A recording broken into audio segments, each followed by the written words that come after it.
Hello and welcome to Red Oak. Aaron West and Eli Bells. Eli, good evening to you. How's it going, Aaron? I'm ready for some basketball. You know How about what? you? We're here. That's right. We're ready to rock. It's Red Oak and Shenandoah, and I tell you what, when these two teams play, it's always a lot of fun. That's right. And you know, and the thing is, too, it's just like we talked about with Clorinda, it's always just kind of the atmosphere in the air with the rivalry going on with Shenandoah and Red Oak. I think we have two great games here tonight.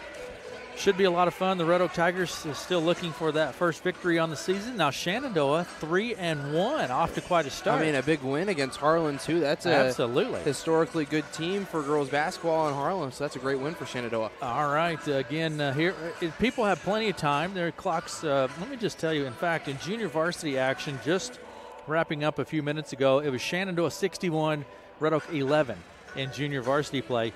Now, if you're anywhere in the Red Oak area, you have plenty of time to come on down, park in the parking lot, come in through the commons right into the orange gym, and there's plenty of room in the gym, and come down and watch a couple of good high school basketball games.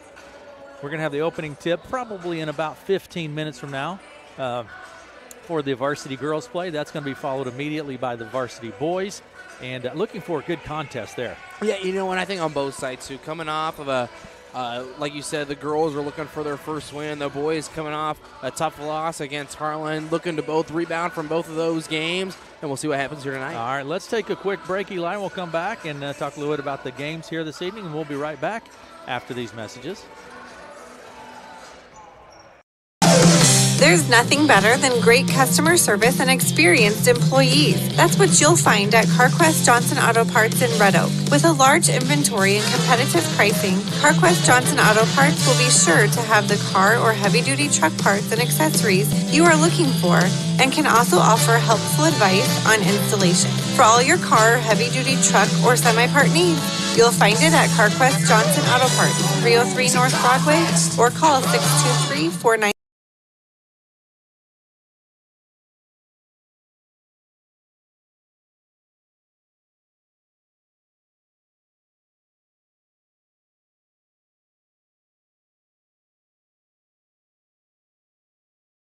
Off the lot from Hawkeye Ford now through noon on Christmas Eve, and one lucky person will receive a check for the amount of their tax and fees. The drawing will be held at noon on Christmas Eve in the Hawkeye Ford showroom. Visit us east of Red Oak on Highway 34 or online at HawkeyeFord.com. Merry Christmas and happy 2022 from all of us at Hawkeye Ford.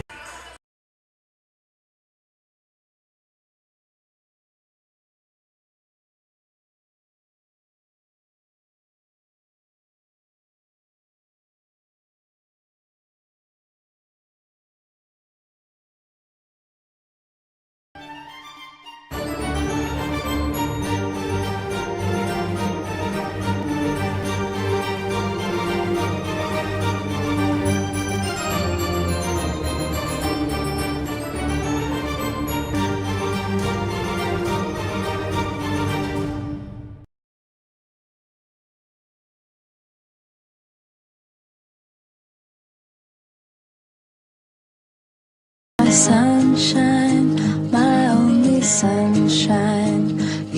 Thank you, Southwest Iowa.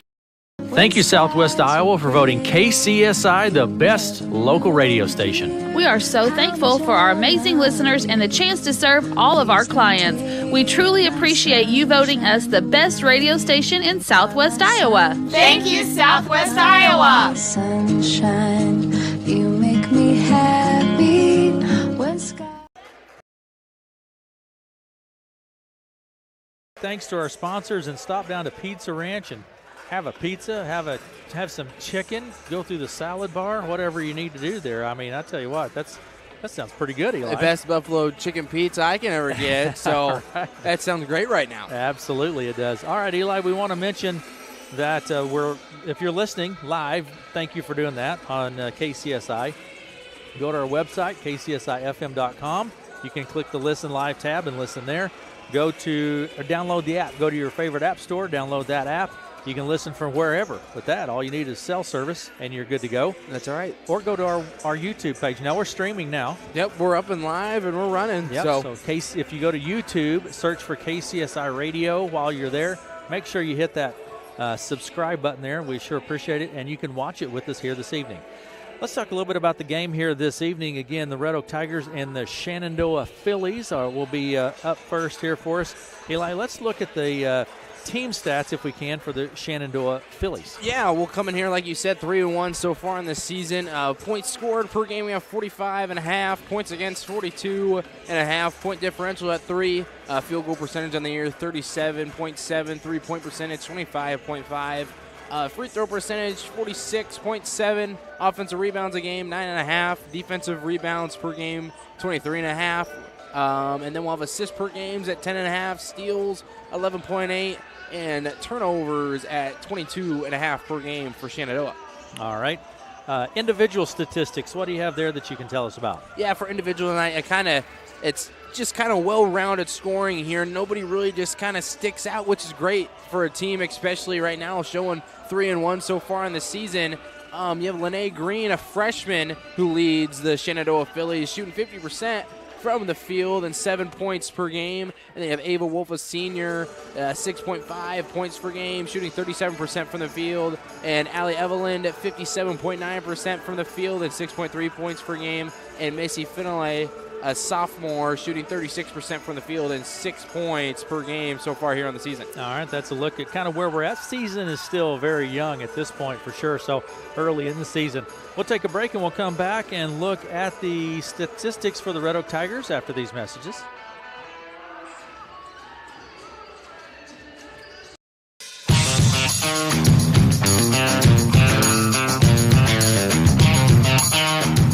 It's time to get hunting and show us your buck. KCSI KOAK Radio is pleased to be partnering with Trophy Bucks of Iowa to present our 2021 Show Us Your Buck contest. Here's how it works. Submit photos of a deer harvested in the 2021 hunting season. Email entries to contest@kcsifm.com. Entry deadline is January 10th. 2022. Voting will take place from January 11th to January 18th on the KCSI KOAK Radio Facebook page.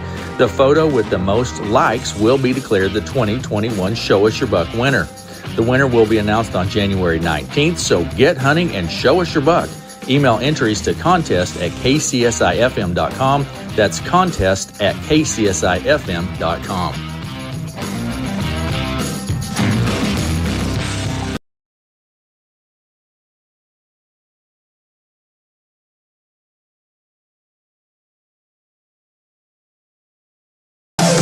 There's nothing better than great customer service and experienced employees. That's what you'll find at CarQuest Johnson Auto Parts in Red Oak. With a large inventory and competitive pricing, CarQuest Johnson Auto Parts will be sure to have the car or heavy-duty truck parts and accessories you are looking for, and can also offer helpful advice on installation. For all your car, heavy-duty truck, or semi-part needs, you'll find it at CarQuest Johnson Auto Parts, 303 North Broadway, or call 623-49.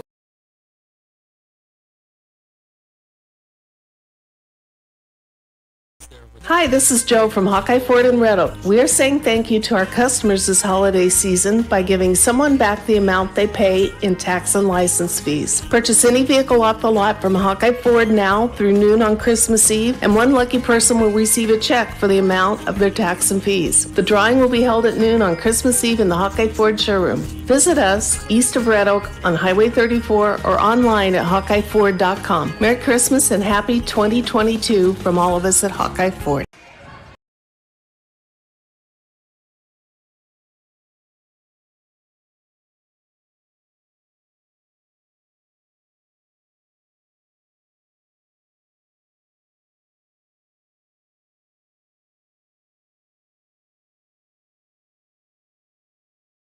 Thanks, Dave. Sure appreciate it. A great supporter of the community, Dave Carbaugh and State Farm Insurance. I tell you what, hop in your car quick and come down to the Red Oak High School, and you can watch a basketball game here with us this evening. Would highly encourage you to do that. Red Oak and Shenandoah, I'm telling you what, they're just fun games to watch. Red Oak and Shenandoah is a traditional, great rivalry. We have a lot of good friends from Shenandoah. Thanks to all the folks that listen, great listeners in Shenandoah. Thanks so much. But it's just a fun atmosphere for sure. That's right. It makes it fun for us to call, too. I like those rivalry. I still say it's better, those games close to home, than, when you're playing Sergeant Bluff Luton or Arweeva, and you don't know a single soul. Well, and some of these people are your friends here too. Yeah, I mean, you know people. With them. Yep, so that's exactly it. It's just better that way. Eli, let's look at the team statistics for the Red Oak Tigers. Yep, Red Oak coming in tonight. Points scored per game is 20. Points against 60.3 with a differential of negative 40.3. From the field, 21.5. From the three-point line, 16.7. That puts them around an effective field goal percentage of 25.2. From the line, 31.6. Offensive boards per game at 6. Defensive at 15.7. And then steals per game at 3.3. And the turnover margin is around 29 for Red Oak here for the season so far. All right. Do you have individual statistics we can look at? Yep, and for Red Oak here, you have Peyton Bass, the senior, shooting 30% from the field, averaging 7.7 points per game. And then Merced Ramirez, a sophomore, I think has been really impressive here for the Tigers, stepping up first time in the varsity role for basketball, averaging 6.3 points per game and 25.9% from the field here so far. Absolutely. I just really enjoy getting to watch Merced play and develop, and she has developed so much this year as a sophomore, both volleyball and now basketball. That's right. So, and a competitor too. I mean, you can tell she's out there working hard, so it's fun to watch. We're going to take a break, and we will come back and look at some lineups after this.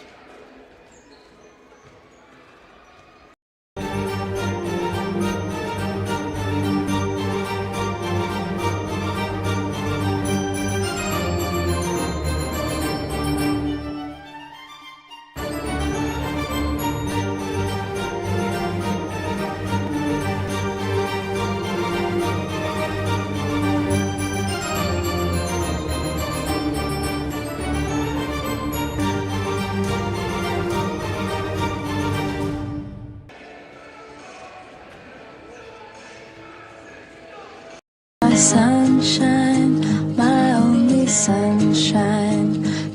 Thank you, Southwest Iowa. Thank you, Southwest Iowa, for voting KCSI the best local radio station. We are so thankful for our amazing listeners and the chance to serve all of our clients. We truly appreciate you voting us the best radio station in Southwest Iowa. Thank you, Southwest Iowa. Sunshine, you make me happy when sky. Varsity girls just a few minutes away from the opening tip here. Eli, let's look at the lineups for the Shenandoah Phillies coming into tonight's game. Yep, for Shenandoah tonight, I think they're going to be on the right-hand number if I'm correct. If I look down on the floor, I think they're the odds. Yep, that's right. So we'll have number 1, Chloe Denton, a freshman, plays guard. She's 5'5", a 5'5" sophomore. Macy Finlay, number 3. She plays guard, a 5'6" senior. Number 5, Brooklyn Black, a 5'6" senior. Number 11, Reese Spiegel. Am I saying Spiegel. that? All right. Like I said, Reese Spiegel. I'm awful with names, so if I'm wrong, just correct me, please. And then we have number 15, Caroline Rogers, a sophomore at 5'7". Cassidy Stevens, number 21, a sophomore at 5'7", a 5'10" sophomore. Number 23, Jenna Bundorf, a senior at 5'11", number 33, Allie Evelyn, a senior at 5'11", number 45, Kaylee Razzie, a freshman at 6'2", 51, Lene Green, and Ava Wolf, the senior at 5'11" for Shenandoah. All right, that's your lineup. Starters for the Shenandoah Phillies. Yep, I'll get that up here for you. Looks like we will have number 3. I'm checking this to make sure it looks right. It does. And for the Shenandoah Phillies, Macy Finlay, she will be a starter. Sophomore guard, Brooklyn Black, a senior. Reese Spiegel, senior, a guard for the Phillies. Keely Razy, a senior for the Shenandoah Phillies, and Ava Wolf. She is a senior for the Phillies. Those are your starters. Lineups for the Red Oak Tigers, Eli. Yep, for Red Oak here, number 2, Olivia Boswell, sophomore, plays guard.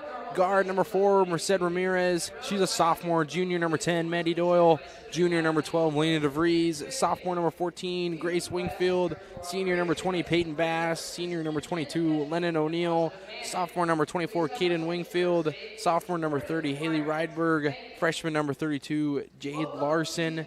Sophomore, number 34, Casey Kells, freshman number 40, Ella Johnson, and sophomore number 42, Jaden Lindsay. All right, those are your lineups. We're going to take a quick break, and we'll be back right after these messages.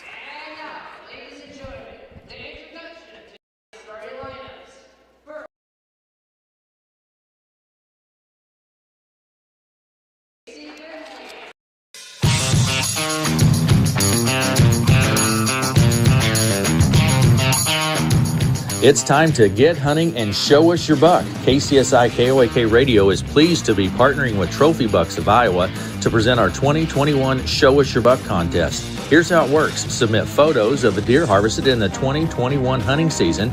Email entries to contest@kcsifm.com. Entry deadline is January 10th. 2022. Voting will take place from January 11th to January 18th on the KCSI KOAK Radio Facebook page. The photo with the most likes will be declared the 2021 Show Us Your Buck winner. The winner will be announced on January 19th, so get hunting and show us your buck. Email entries to contest@kcsifm.com. That's contest@kcsifm.com.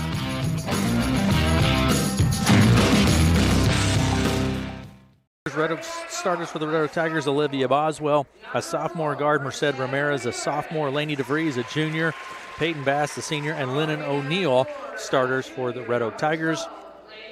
And again, introductions being made. We're going to have the national anthem here in just a minute, and looking forward to that. So we're just a few minutes away from the opening tip. Red Oak and Shenandoah in varsity girls play. Again, here earlier this evening in junior varsity girls play, it was Shenandoah over Red Oak 61-11. We're going to step away for just a few minutes for our national anthem, and we'll be back with the opening tip right after this.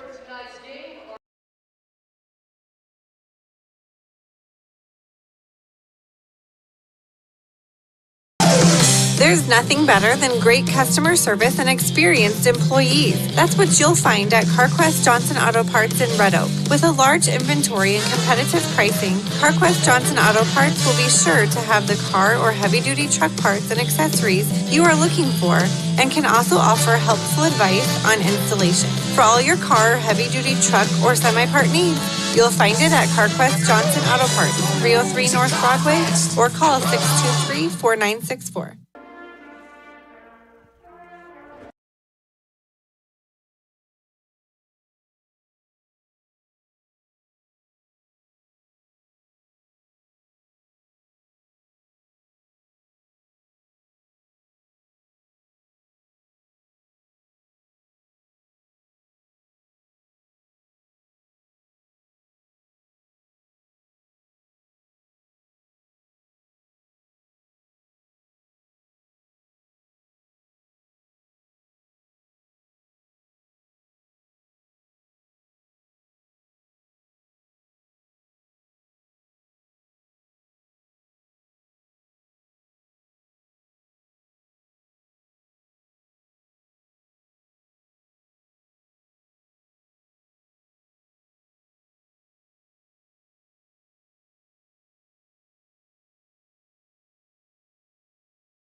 It is basketball time here in Red Oak. The Red Oak Tigers and the Shenandoah Phillies. That center circle for the Phillies will be Keely Razy and Peyton Bass for the Red Oak Tigers. Ball's tapped. Ramirez comes away with it, finds Boswell out on the right wing for three. Quickly, it's no good.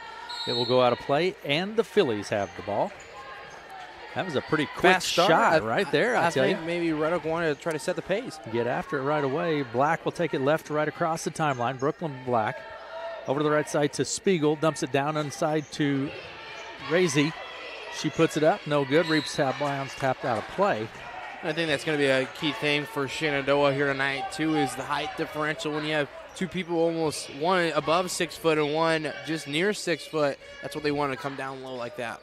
Phillies showing a little pressure in the backcourt here. Kind of fall out of it. Bass inside to DeVries through her hands, and the Phillies come away with it. That's Ava Wolf to Black. Black left to right across the timeline. Out on the right wing she goes to Spiegel. Back to Black. Spiegel, right side, dumps it down underneath the Razy. Backs her way in, puts it off the glass. No good. There's Wolf with the board. Works her way around to the right side of the lane, then to Razy. Puts it up and scores two. Keely Razy. Like I said here tonight, I think just down low in the blocks, it's really going to hear those names a lot. Over the right side to Boswell. Phillies lead 2-0, 7 minutes to play in the first. Out top to Ramirez for 3. It's no good. Rebound pulled down by Wolf. Wolf to Black. Up the court quickly to Spiegel. Down to the right corner. Inside to Wolf. Wolf away down the left hand off the glass and scores 2. Ava Wolf is on the board. Nice move by Ava Wolf. 4-0. Shenandoah leads. 6.5 minutes to play in the first. Ramirez to O'Neal. Back to Ramirez. Ramirez comes out near the center circle. Goes right, into the right elbow, puts it up, off the glass, no good. Rebound is going to be pulled down by Finley. One thing I noticed here from Red Oak, it's better looks, more open shots that they're taking right here. Some of them will fall. Spiegel looks inside, goes back top the key to Black, over to the left side to Finley. Inside to Razy, dumps it down right underneath to Wolf. Wolf scores 2. Nice little high-low play there by the Phillies. And it seems like Wolf has been playing forever. It seems like ever since you played from a freshman all the way until you're a senior now. And she is very solid in the lane. Yes, Wolf you is. can Lots and lots of rebounds. Bass on the move underneath, all the way across the baseline, out to the right corner. Goes back up top. It's stolen by Spiegel. She's pushing it up the court, and she'll be tripped, I think kind of accidentally there. Boswell will be whistled for the foul. That's the first foul in the game so far with 5.5 minutes remaining in the first, and Shenandoah leading 6-0.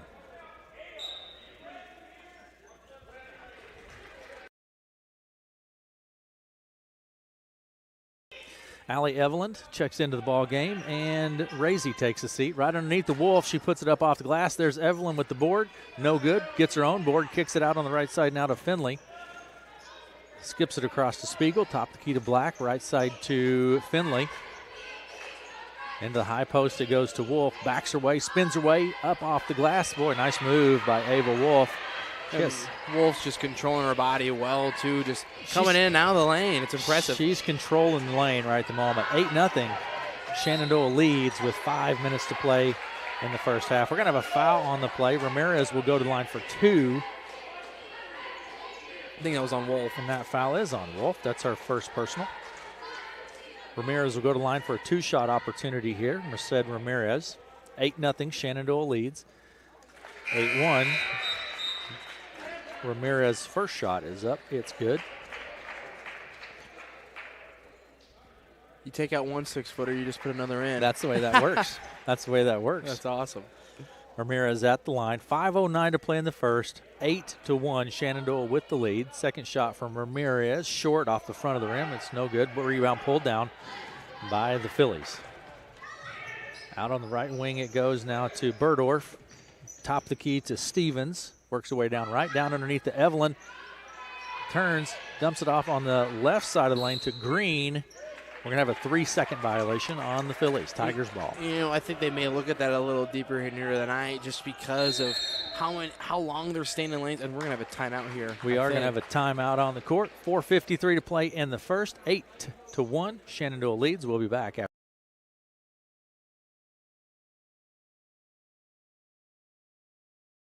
There's nothing better than great customer service and experienced employees. That's what you'll find at CarQuest Johnson Auto Parts in Red Oak. With a large inventory and competitive pricing, CarQuest Johnson Auto Parts will be sure to have the car or heavy-duty truck parts and accessories you are looking for, and can also offer helpful advice on installation. For all your car, heavy-duty truck, or semi-part needs, you'll find it at CarQuest Johnson Auto Parts, 303 North Broadway, or call 623-4964. In varsity girls play. Pressure in the backcourt. Inbound pass comes to Boswell.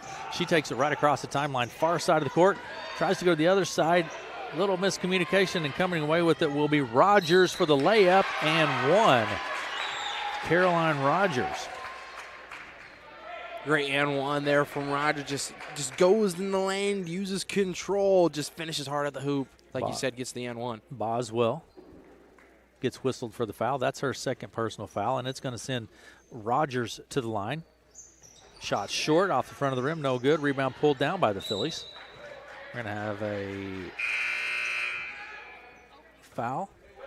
Yeah, I think it's going to be on Ramirez with a hold. It is on Ramirez. Holding. That's right. Football. Well, That's football. They always go like this. I've always called that the hold. 10-1, Shenandoah with the lead. 4.5 minutes to play in the first. Phillies ball. More like a personal foul. Stevens dumps it right down underneath the Evelyn, but it's going to be stripped, and coming away with it, Peyton Bass. Nice defensive effort there by Bass. To Ramirez across the center stripe, far side of the court, into the right post. There's DeVries from the left elbow. Puts it up, no good. And the rebound is pulled down by Stevens. Stevens left to right across the timeline. Into the lane she goes, dumps it down underneath to Evelyn, and Evelyn scores too. What a nice play there by the Phillies. And that height just comes into play. When you're able to finish strong at the hoop, it works. 12-1, Shenandoah leads with 3:57 to play in the first. Right side to Bass. Bass comes around to the center circle, sets the play, goes right to DeVries. Laney DeVries puts it on the court, comes top of the key, has the ball stripped, and picks up her dribble to Ramirez. Ramirez backs out to the center circle and resets the play for the Tigers. Ramirez to O'Neal, and she'll be fouled. That will be on Cassidy Stevens. That's her first personal foul. 3.5 minutes to play in the first. 12-1, Shenandoah with the lead. Inbound pass to Ramirez. Ramirez walks her way around to the center circle, then down to the right wing. Out to Doyle, right side. Doyle picks it up, back to Ramirez at the baseline. She has it stripped, it goes out of play. Last touched by the Phillies, Tigers ball. 3:18 to play here in the first quarter. Shenandoah leads 12-1. Inbound pass will come from Ramirez to Doyle out on the right wing. Doyle comes around top of the key and around left, has the ball tapped. She chases it down way out on the left side. Top of the key, Doyle into the free throw line, puts it up, no good. Rebound pulled down. It's going to be stripped by Ramirez, but the rebound was pulled down by Lene Green, and then Ramirez steps in there and knocks it out of play, and the Phillies will control the ball. 3 minutes to play in the first, 12-1, Shenandoah with the lead. Taking the ball across the center stripe, Stevens. Out on the left side to Rogers. Rogers does a skip pass, tries to go all the way underneath the green, but it's a bit too high. It goes out of play, and the Tigers will have the ball. And the Tigers moving into more of a 2-3 zone type of look to stop everything coming from underneath. Doyle with the ball across the timeline. Evelyn is there to meet her, and she just takes the ball away. Stevens then takes it down into the lane, kind of loses the handle on it, touches the baseline, and the ball goes to the Tigers.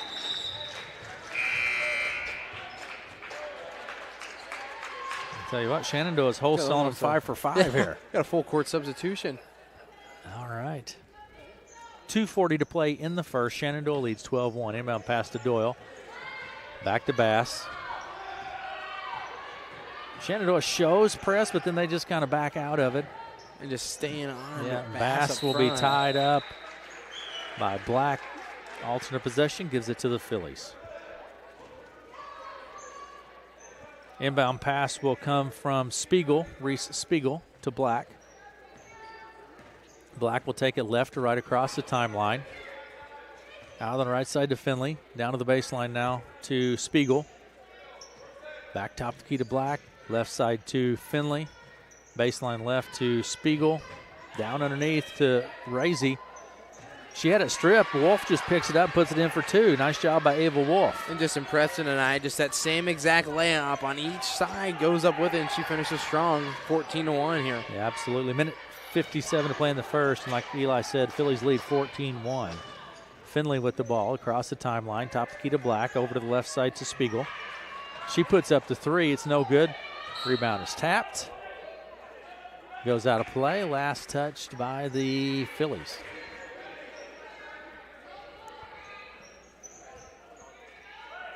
Doyle will put it into play at the baseline to Ramirez. A minute 43 to play in the first. 14-1, Shenandoah leads. O'Neal to Ramirez. Down to the baseline, puts up the 8-foot jumper, and it's good for 2. Merced Ramirez picks up a couple. And Merced just creates the space, able to find an open shot. Down underneath the Keely Razy. Spins, puts up the 5-footer off the left side, no good. Rebound controlled by DeVries. to Ramirez. Ramirez right to left across the center stripe. Top of the key, Ramirez for three. It's short, will go out of play, and the point goes, or no points, the ball goes to the Phillies.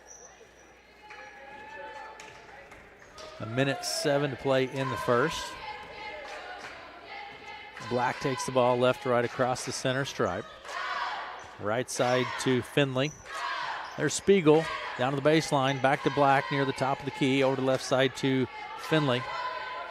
Spiegel going to go out of play, last touched by the Tigers. 50 seconds on the clock, 50 seconds remaining in the first. Shenandoah leads 14-1. 8 of those points belong to Wolf. Down to the baseline to Ava Wolf. Spiegel drives in, kicks it across the court to Black. Black picks up the dribble to Finley. Into the lane she goes, has it stripped from behind, picked up by Ramirez. And then Ramirez will take it across the center stripe to O'Neal. And she'll be fouled. I think that will be on Finley. I think you're right. Yep, it is. That's her first personal foul. Not many fouls really here. It's kind of been a quick first quarter here. What's 30 seconds in the quarter remaining. Tigers ball, midcourt far side. Inbound pass comes to Doyle. 25 seconds. Doyle with the ball at the top of the key. Dribbles down, then kicks it out to Ramirez at the baseline. Underneath to DeVries, but it's taken away by Razy. To Spiegel. Out on the left side now to Finley. 14 seconds. Inside to Razy, works her way down low, puts it up, no good. Rebound pulled down by Wolf. Ava Wolf just tearing it up inside. Down to Razy. She falls to the floor. 3 seconds. Doyle with the ball. And no shot to end the quarter. 14-3, Shenandoah leads, and we'll be back with the second quarter after this.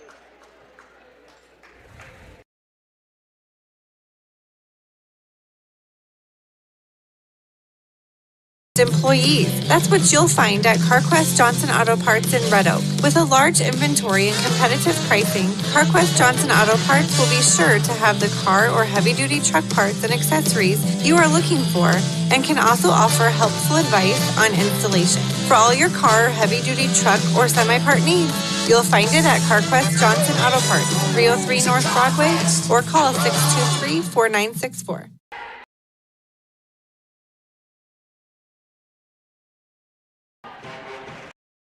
Hi, this is Joe from Hawkeye Ford in Red Oak. We are saying thank you to our customers this holiday season by giving someone back the amount they pay in tax and license fees. Purchase any vehicle off the lot from Hawkeye Ford now through noon on Christmas Eve, and one lucky person will receive a check for the amount of their tax and fees. The drawing will be held at noon on Christmas Eve in the Hawkeye Ford showroom. Visit us. To Red Oak, just a few minutes away from the second quarter, and in that first quarter, Ava Wolf had 8 points and 1 personal foul. She's the leader on the court tonight.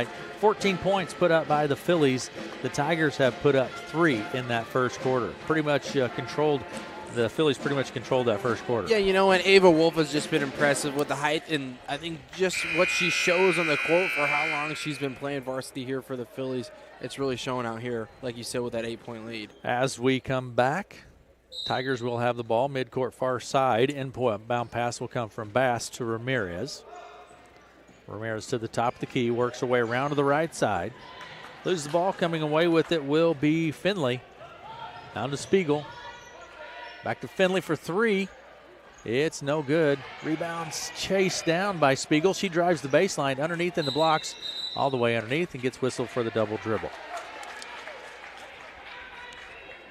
14-3, 7:39 to play in the half. Shenandoah leads 14-3. Inbound pass comes to Boswell. Back to Ramirez. Ramirez across the timeline, inside to Boswell to Lindsay. She puts it up. She'll go to the line for 2. I think that will be on Wolf. I think it's going to be Wolf's second. Yeah. And that's big for Shenandoah, too. With Wolf on the court, you can just tell everything facilitates when she's out there. And Lindsay will go to the line. Jaden Lindsay, she's a sophomore for the Tigers.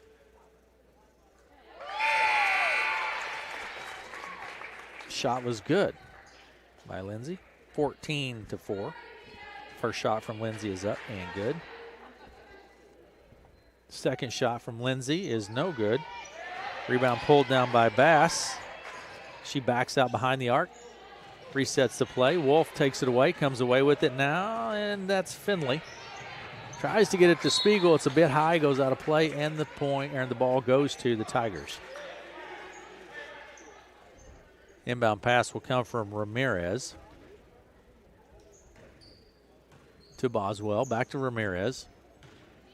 Little pressure in the backcourt now. Ramirez across the timeline, far side of the court, goes to the baseline to Bass. Loses the handle on it. Coming away with it is Evelyn to Finley. Drives down right side of the lane. Back out top of the key to Rogers. She drives down in the lane. Out to Finley. Top of the key, Rogers for three. No good. Rebound pulled down by Ramirez. You know, some missed shots here coming from the Phillies. The time for Red Oak to try to make something happen here and get some open looks. The ball's going to be tapped out of play. Last touch by the Phillies. Tigers ball. More substitutions taking place now.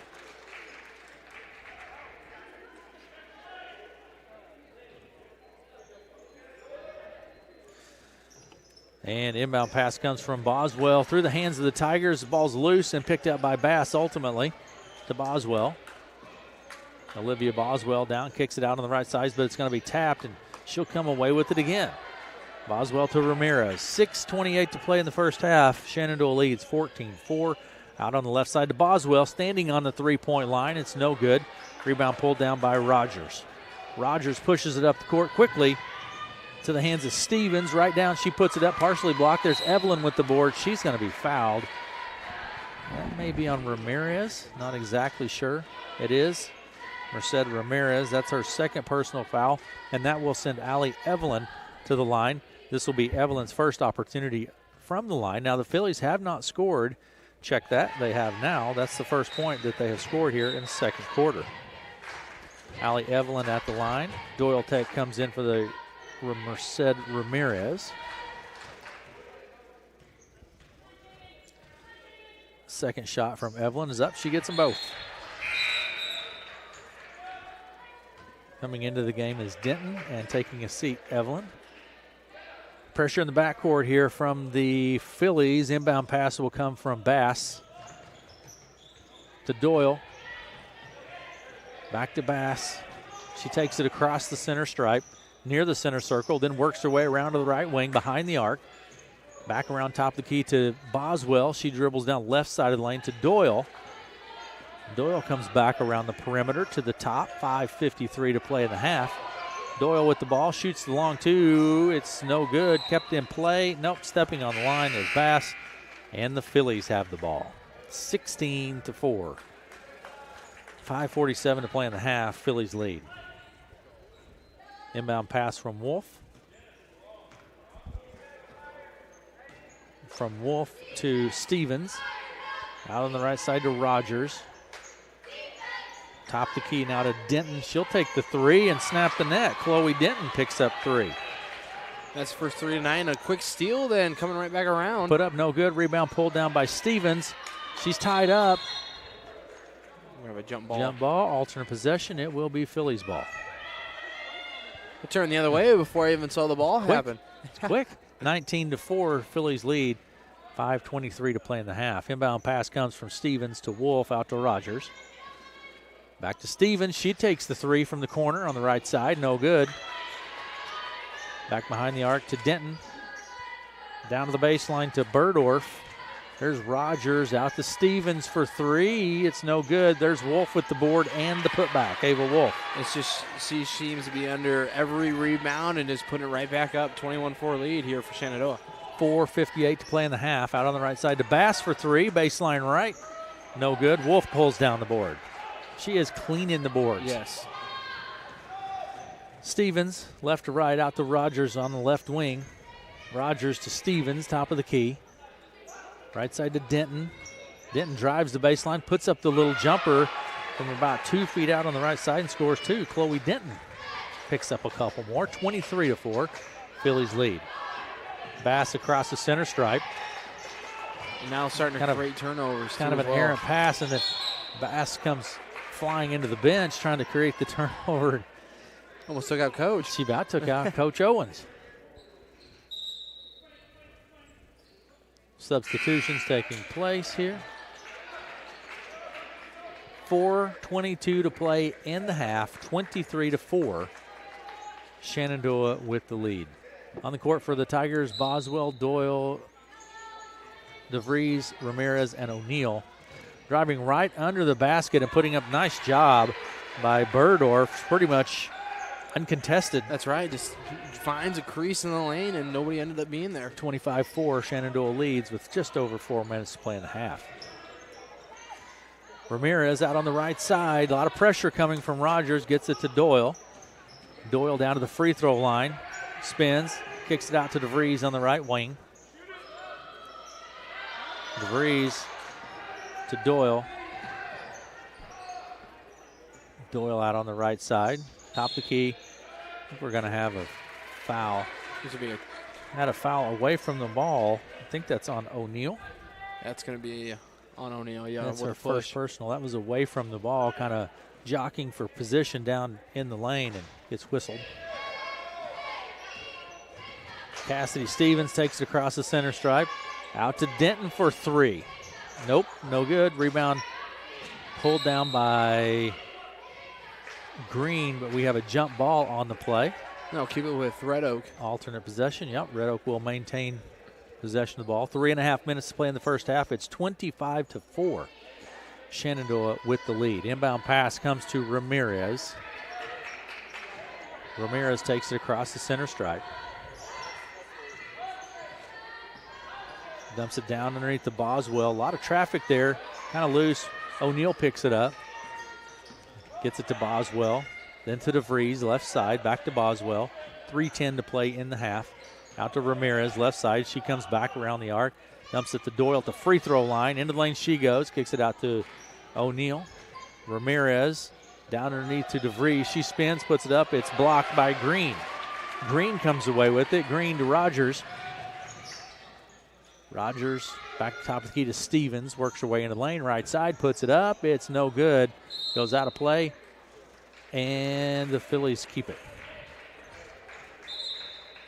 2:44 to play in the half. 25-4. Another, I think, 4 subs here, or 3 subs for Shenandoah. Inbound pass will come from the baseline from Black. Brooklyn Black will put it into play. At the baseline. Gets it out to Finley. She drives all the way into the lane. Drags that pivot foot. Nope. Just comes out with the arm on the drive. Koff pulls the arm out and gets whistled for the foul, the offensive foul. Macy Finley.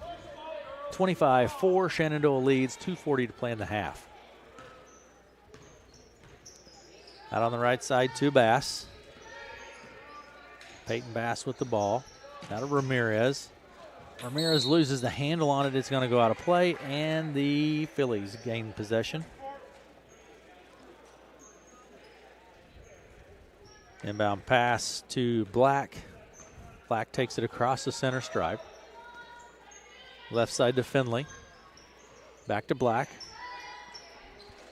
Right side to Spiegel. There's Black.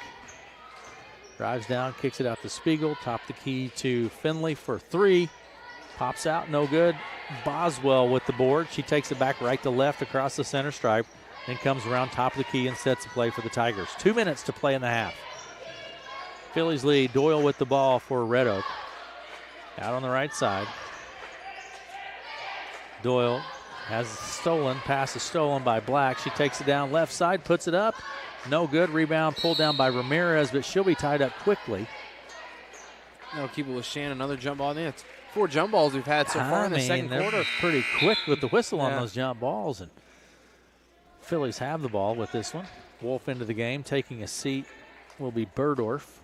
Inbound pass will come from Black to Green. She puts it up. No good. There's Wolf with the board and the putback. Ava Wolf picks up a couple more. She's going to be definitely close for having a double-double here tonight. Boswell takes it across the timeline. Picks up her dribble. There's Bass out on the right wing. Finds Boswell. She's open from the high post. Puts it up. No good. Rebound pulled down by Green to Black. Black goes right side. Taking it in is Finley. She is fouled. That foul will be on DeVries. I think that's her first personal foul. It is. Ava Wolf with 12 points of the 27 Shenandoah has rebounds. on the board. It'd be up there. Macy Finley, without a doubt. Shot from Finley is good. Front end of that is good. Coming into the ball, Keely Razy. Taking a seat, Green. O'Neill checks into the ball game, and Doyle takes a seat for Red Oak. Minute 10 to play in the half. Shenandoah leads 28-4. At the line is Macy Finley. Puts up the shot. It's good. She gets both of them. It's 29-4. Shenandoah leads with a minute 7 to play in the half. There's DeVries. Out to Boswell. Timeout on the court. 58 seconds remaining in the half. 29-4. Timeout on the court for Red Oak. We're going to take that with them, and we'll be right back after these messages. Hi, this is Joe from Hawkeye Ford in Red Oak. We are saying thank you to our customers this holiday season by giving someone back the amount they pay in tax and license fees. Purchase any vehicle off the lot from Hawkeye Ford now through noon on Christmas Eve, and one lucky person will receive a check for the amount of their tax and fees. The drawing will be held at noon on Christmas Eve in the Hawkeye Ford showroom. Visit us east of Red Oak on Highway 34 or online at HawkeyeFord.com. Merry Christmas and happy 2022 from all of us at Hawkeye Ford.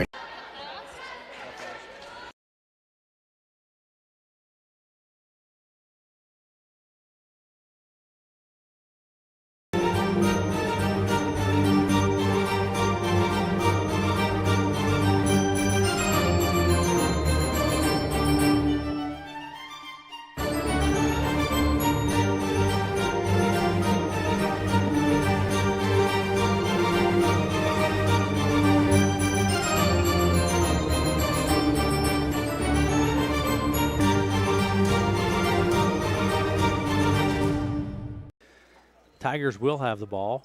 Mid-court near side. Inbound pass will come from Ramirez when we get back to action. Here we go.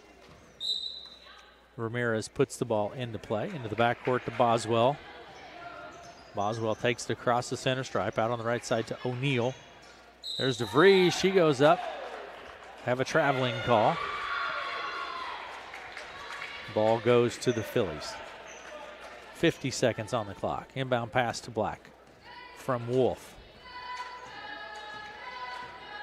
Black takes it across the center stripe. Right side to Spiegel.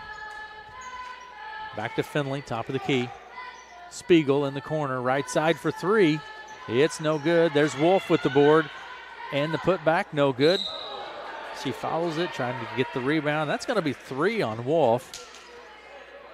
Probably not necessarily what you want to see happen. She comes out of the ball game. Evelyn takes a seat. That's three personals on Wolf. Yeah, and especially with being in the first half, too. Inbound pass comes to Boswell. 32 seconds on the clock and ticking. 29-4. Shenandoah leads. Boswell with the ball. Goes left to DeVries. Down underneath. Tries to get it to O'Neill, but Evelyn is there to strip the ball. 20 seconds. Down on the right side to Spiegel. Underneath to Evelyn. She spins, puts it up. It's no good. Rebound pulled down by Ramirez. 13 seconds. She takes it back right to left across the center stripe. Far side of the court.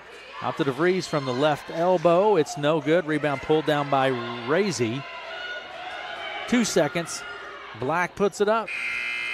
And it is no good. That is going to do it for the first half. Shenandoah with the lead, 29-4. We'll be back after these messages. My sunshine, my only sunshine. Thank you, Southwest Iowa. Thank you, Southwest Iowa, for voting KCSI the best local radio station. We are so thankful for our amazing listeners and the chance to serve all of our clients. We truly appreciate you voting us the best radio station in Southwest Iowa. Thank you, Southwest Iowa. Sunshine, you make me happy when sky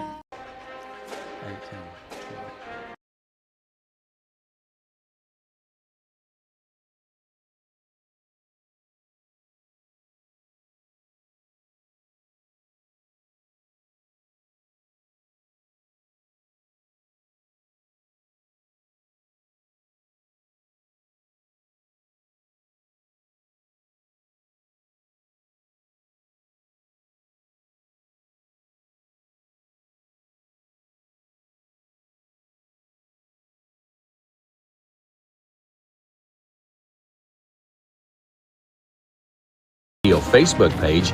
The photo with the most likes will be declared the 2021 Show Us Your Buck winner.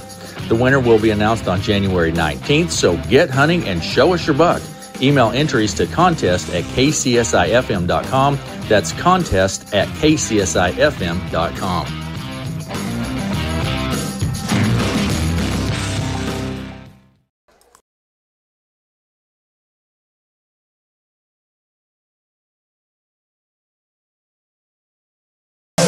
There's nothing better than great customer service and experienced employees. That's what you'll find at CarQuest Johnson Auto Parts in Red Oak. With a large inventory and competitive pricing, CarQuest Johnson Auto Parts will be sure to have the car or heavy-duty truck parts and accessories you are looking for, and can also offer helpful advice on installation. For all your car or heavy-duty truck or semi-part needs, you'll find it at CarQuest Johnson Auto Parts, 303 North Broadway, or call 623-4964.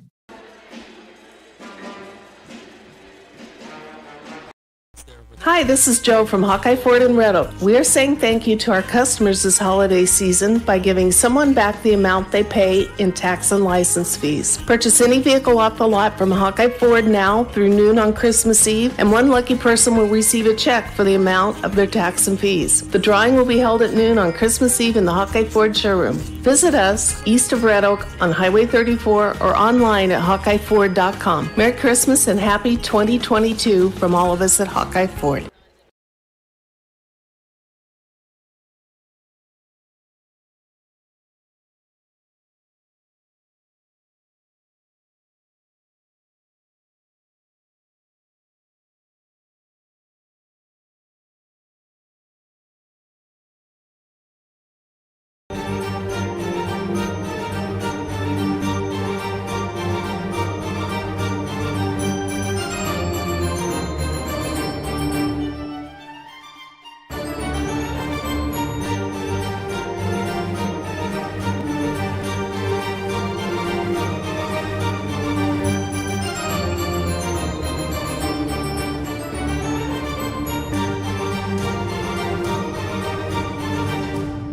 To Red Oak.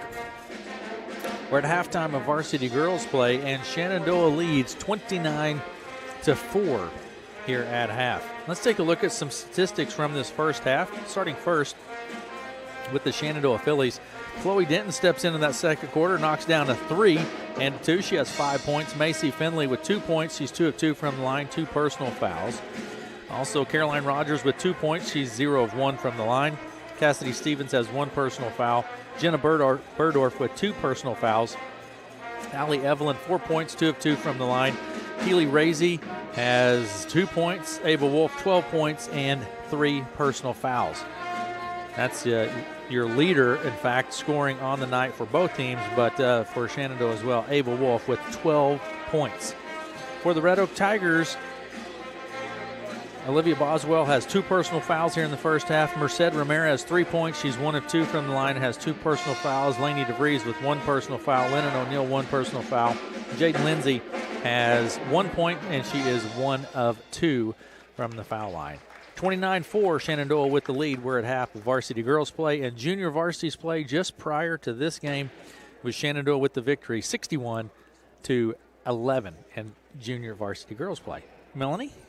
Well, I just wanted to remind, if they're listening to us on the radio or on our app, they can also watch it on the KCSI Radio YouTube channel. Yes, please do. And if they are watching on the YouTube channel, we hope that they'll go click subscribe. Simple as that. That's all you got to do. Simple as that. And then they will never miss out on any of the fun stuff that we stream on our YouTube channel. So please subscribe. And I thought I would just take a quick second to talk about Show Us Your Buck. Yes. Eli? We get to show your buck. We got one. We get to show your buck. My mom was happy. She doesn't like it when I shoot deer all that often, but if it has some antlers on it, she's got a new little den room. So it may look good in there with my turkey. Yeah. So show us your buck as you're hunting. The only really rule is that it's a deer that needs to have been harvested during the 21 season or the late muzzleloader, which goes through January 10th. Yeah. And then they just send that to us, and it doesn't have to be like a big trophy. It could be your first trophy. year. First it's year. your trophy. Yeah. And email that to us at contest@kcsifm.com. Contest. CONTEST. One contest. Yes. Contest@kcsifm.com. And then what are we going to do? Well, then I'm just going to keep compiling those. I'm just sitting on them. I'm just holding them. And then at the end, late muzzleloader, holy cow. It's Late tough. muzzleloader season goes out January 10th. As does archery season. Yes. So January 11th, I'm going to post all of the photos. They're going to have 1 week to vote. You vote by liking the photos. The photo with the most likes on January 19th, when we make the announcement, will be the winner. And so just send us your photos. That's what we need to do now, is people to send their photos to contest@kcsifm.com. We partnered with Trophy Bucks of Iowa. They have provided some really cool stuff. We're going to have a great prize pack with that. Yes, and yes, there's going to be some great prizes, and we'll be posting those along too. But yes, thanks to Eric, and he got a nice one with his muzzleloader. Sure Nice one. Yeah, he sure did get a nice one. So anyway, thanks to Trophy Bucks of Iowa, like their Facebook page as well. Yep. If you're into that kind of thing. And then send us your photos. Contest@kcsifm.com. All right. Thanks, Mel. 3 minutes remaining here at half, and Shenandoah with the lead, 29-4. We will be back after these messages. My sunshine, my only sunshine. Thank you, Southwest Iowa. Thank you, Southwest Iowa, for voting KCSI the best local radio station. We are so thankful for our amazing listeners and the chance to serve all of our clients. We truly appreciate you voting us the best radio station in Southwest Iowa. Thank you, Southwest Iowa. Sunshine, you make me happy when sky.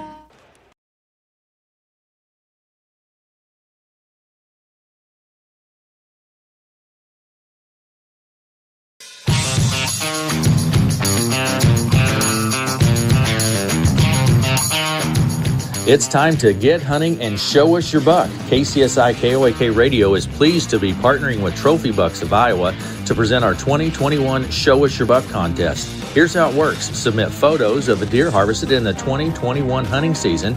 Email entries to contest@kcsifm.com. Entry deadline is January 10th. 2022. Voting will take place from January 11th to January 18th on the KCSI KOAK Radio Facebook page. The photo with the most likes will be declared the 2021 Show Us Your Buck winner. The winner will be announced on January 19th, so get hunting and show us your buck. Email entries to contest@kcsifm.com. That's contest@kcsifm.com.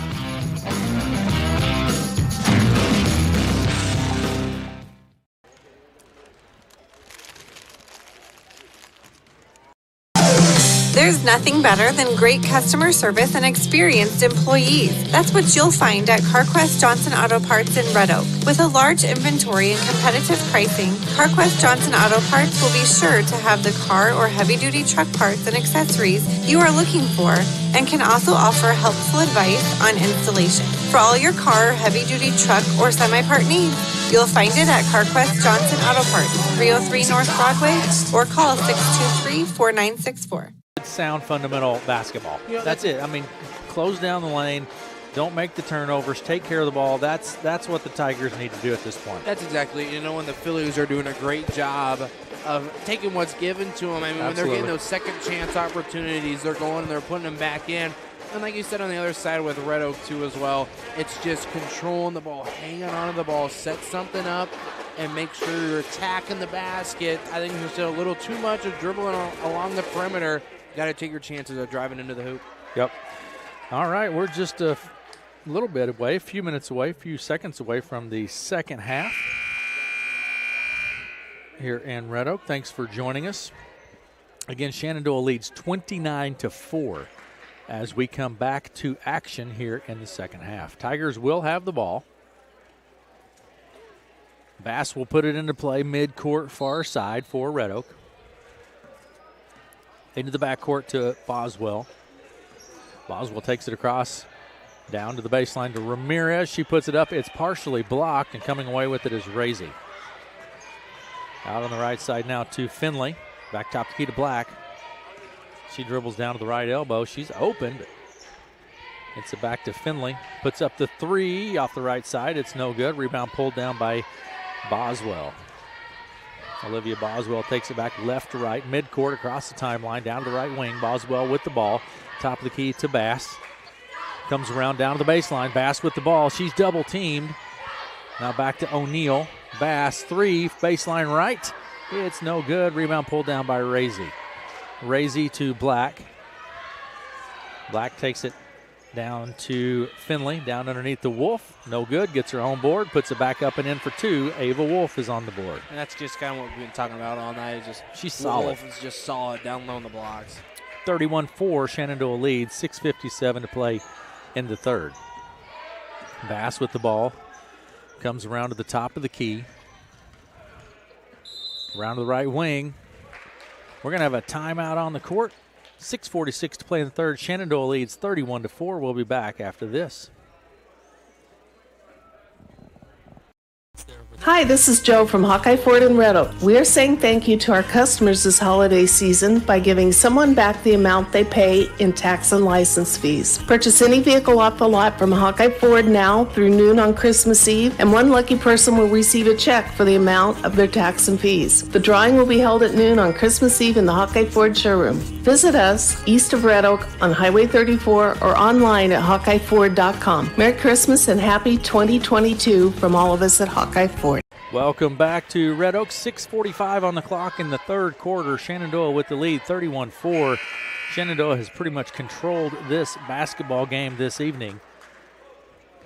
Tigers ball as we come back to action. Bass will put it into play to Boswell. Boswell with the ball goes right to DeVries. Out on the right wing, DeVries with the ball, looks inside, now goes top of the key. Pressure coming from the Phillies. Boswell kicks it out to Bass, left wing. She drives down to the left elbow to O'Neal at the top of the key. Around to the right side now to DeVries. DeVries back around the arc. Going to be tapped and stolen. Macy Finley puts it up. It's no good. Rebound picked down by Black. She goes up and she'll be fouled. That foul will be on Lainey DeVries. At the line is Black for the Phillies. That is short off the front of the rim. It is no good. Brooklyn Black. Substitutions here. We have a new camera operator down there. It's got to be better than what we got. So no, do I keep it on the game or what am I showing here? Yeah, you follow the action, Matt. Follow the action. Okay, got it. Check. Second shot was good. It's 32 for Shenandoah with the lead. Double team out on the left wing. It's going to go out of play. Last touch by the Phillies. Great angles here. Cut camera 2. Cut camera 1. Cut camera 3. Inbound. Roll tape. Cut That's 3. Right. You act like you've done this before, He's done it a time or I'll watch a lot of Howard Cosell Monday Night Football. Cut 3. DeVries with the ball through her hands. Black comes away with it. She takes the length of the court, then kicks it back out on the right side to Finley. Top the key to Evelyn, now to Black. Behind the arc, Black with the ball. Left side to Spiegel for three. It's no good. Rebound on the backside by Finley. We're going to have an offensive foul. That's going to be a fourth on Wolf, too. Is that on Wolf? Yep, it is on Wolf. That is 4 on Wolf. 5:37 to play in the third, 32-4. Coming into the game, Lindsay taking a seat DeVries. And that's 4 on Wolf. She's staying in the ball game. Inbound pass to Boswell. Boswell will take it across the center stripe. Right side to Bass. Down underneath. She tries to go down underneath the Ramirez. I think maybe a little miscommunication on who that was intended for. Yeah, they're trying to set something up down in the blocks here, but just I think dribbling around the perimeter in this Phillies defense, showing the press, doesn't help much. Wolf with the ball. Into the lane she goes. Still working against. Puts it up and scores 2. Ava Wolf. That's 14 points Just for. dribbles her way down in the blocks. That's 16 points for Wolf, actually. On the evening, 34-4 now. Shenandoah leads with 5 minutes to play in the third. Lindsay with the ball, gets it to Bass. Down underneath the Boswell. Has her back to the basket. She's fouled on the floor. Not sure who that was on. Maybe Evelyn? Nope. Check that. Spiegel. And that is the first on Spiegel. Tigers ball at the baseline. Inbound pass will come from Boswell. Boswell to Ramirez. Inbound pass is tapped, but coming away with it will be Olivia Boswell. Out to Bass.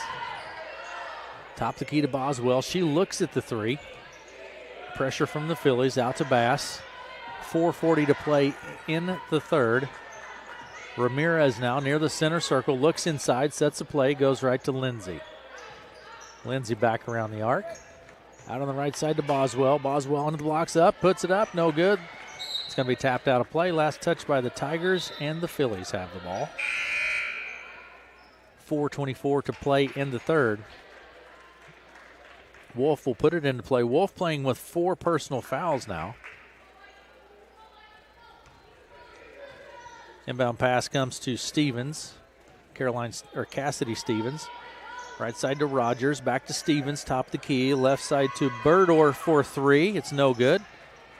Rebound inside, picked up by Wolf. She puts it up and scores 2 more. Ava Wolf. It's 18 on the night, like we said. Just been all around the court here tonight. It's able to dribble her way just in and out of the lane and picks up her own boards as well. Ramirez to Bass. Out on the right side, looks inside, puts it on the court. Goes down toward the baseline, behind her back, then out to Ramirez left side. Ramirez around to the top of the key. Inside to Boswell. She puts it up. No good. Rebound through the hands of the Phillies. Picked up by Rogers. Then Evelyn. Back to Rogers. And I think we're going to have a traveling call. We did. Traveled with the ball. 3:38 to play in the ball game. 36-4 is our score. Inbound pass comes from Doyle, near side of the court, to Boswell. Boswell near the center circle. She'll set the play. Works her way down the left side of the lane, puts it up. It's blocked by Rogers. It goes out of play. Last touch by the Phillies. Tigers ball. Inbound pass will come from Boswell to Doyle. Doyle to the top of the key. Goes right to Lindsay. Lindsay to DeVries. Out on the right side to Bass. 3:16 to play in the third. Bass with the ball. Tries to go to Lindsay. It's a bit too high. It goes out of play, and the Phillies have the ball. You can tell they're trying to set something up here, but with just the dribbling on the perimeter here, Shenandoah is really able to just put a hand in her face and stop pretty much everything that Red Oak's trying to do here. Out on the right side to Rogers. She takes it down to the baseline. Then back out to Stevens. Across to Burdorf for 3. It's no good. Rebound goes out of play. Last touch, Phillies. Tigers ball. 2:57 to play in the third. Inbound pass comes to Doyle. Doyle across the center stripe. Pressure from Rogers. She knocks it loose, and then we're going to have a jump ball. They're pretty quick on that jump ball whistle. Coming into the game is Denton. Taking a seat will be Evelyn. Here we go. Inbound pass will come from Rogers, I think, when we get back to action. Out to Stevens. Cassidy Stevens. Down to the baseline to Rogers. Back out top to Stevens. She drives inside in the lane, and we're going to have a traveling call. Get up and come down with it. You can't really do that. I've done that plenty. I mean, I do that 5 Your basketball skills, though, Eli, he claims every sport. Have you noticed that, Matt?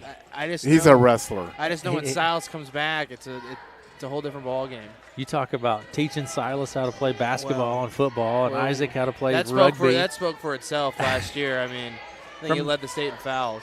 Bass puts it up from the free throw line. It's no good. It goes out of play.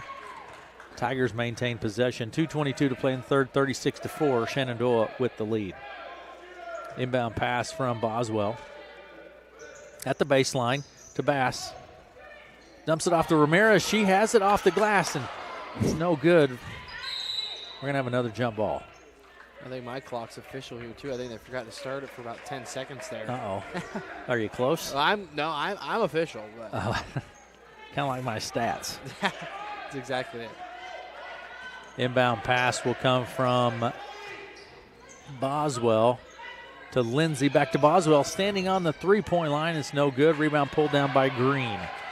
Green pushes it up the court, far side. Down to Stevens, to the baseline. Stevens with the ball. It's on the court. Ouch. Yeah. We're going to have a foul on that one, I think. Talk about wrestling. That might have been a cradle right there. A cradle? Yeah. You just hate to see those awkward positions. You said Paige Beckers in University of Connecticut, how her knee got blown out in one of those type plays. That's just. Wade Sundell from Iowa last night in the grand entry in round 5 in the NFR. Got bucked off of his horse in the grand entry and broke his back. Yeah, that's National Finals Rodeo, folks. And rode last night, by the way. And He's out now. I just got the call that I need to head up there here at 16th in the world, right? Right. Phillies with the ball up, no good. Green grabs her own board. I think we're going to have a jump ball. 1:50 to play in the third. 36-4. Shenandoah with the lead. Wade Sundell, an Iowa boy. That's right. One of the few out there in the. Has he been to Sydney, Iowa Rodeo? Yes, he has, as a matter of fact, a number of times. Out to Green. There's Rogers. Down to the baseline it goes to Stevens. Inside to Burdorf. She has it stripped. I think she's fouled on the floor. And I think Peyton Bass will be whistled for that foul. That's her. Is that her third? No, I think it's actually her first. That's her first foul. First personal. I'll be getting names mixed up all night. Phillies from the baseline all the way out top key to Denton. Denton to Stevens, left side. She takes the three off the left wing and snaps the net. And Shenandoah's been getting good looks, too, doing a great job. Even, look, you talk about the post players so much, getting it down low and able to kick it back out. We show it that three-pointer right there. 39-4, Shenandoah with the lead. O'Neal out on the right wing, picks up the dribble, goes to DeVries to the baseline. She's fouled. I think it will be on Rogers, and it is Caroline Rogers. That's her first personal foul. It'll be a running clock here, I think, now. I think 35 points, and we're there. So, yeah, continuous clock here for the remainder of the game. Inbound pass will come from Boswell to DeVries. She puts it off the glass and scores two. Lainey DeVries picks up a couple. Down to Denton at the baseline. Back to Stevens, 47 seconds. Top key to Burdorf. Right side to Finley to the baseline. Denton for three. I tell you, that's the second three of the night for Chloe Denton. Like we've been saying, going down low, she's been able to get those open looks here. Shot a couple, and now they're dropping. 30 seconds on the clock, 42-6. Shenandoah leads. Bass for three, no good. Rebound pulled down by Finley. She turns, heads it up the court, across the timeline, into the blocks, puts it up the layup, no good. Rebound pulled down by Boswell, loses a handle, and then Finley grabs it. Out to Denton for three off the right side. It's no good. Rebound pulled down by Green, puts it up, no good. Stevens tries her hand underneath, no good. Now Boswell comes away with it. 4 seconds on the clock. Boswell shoots it from behind the three-point or the half-court line. It's no good. 42-6. Shenandoah leads. We'll be right back with the fourth and final quarter right after this.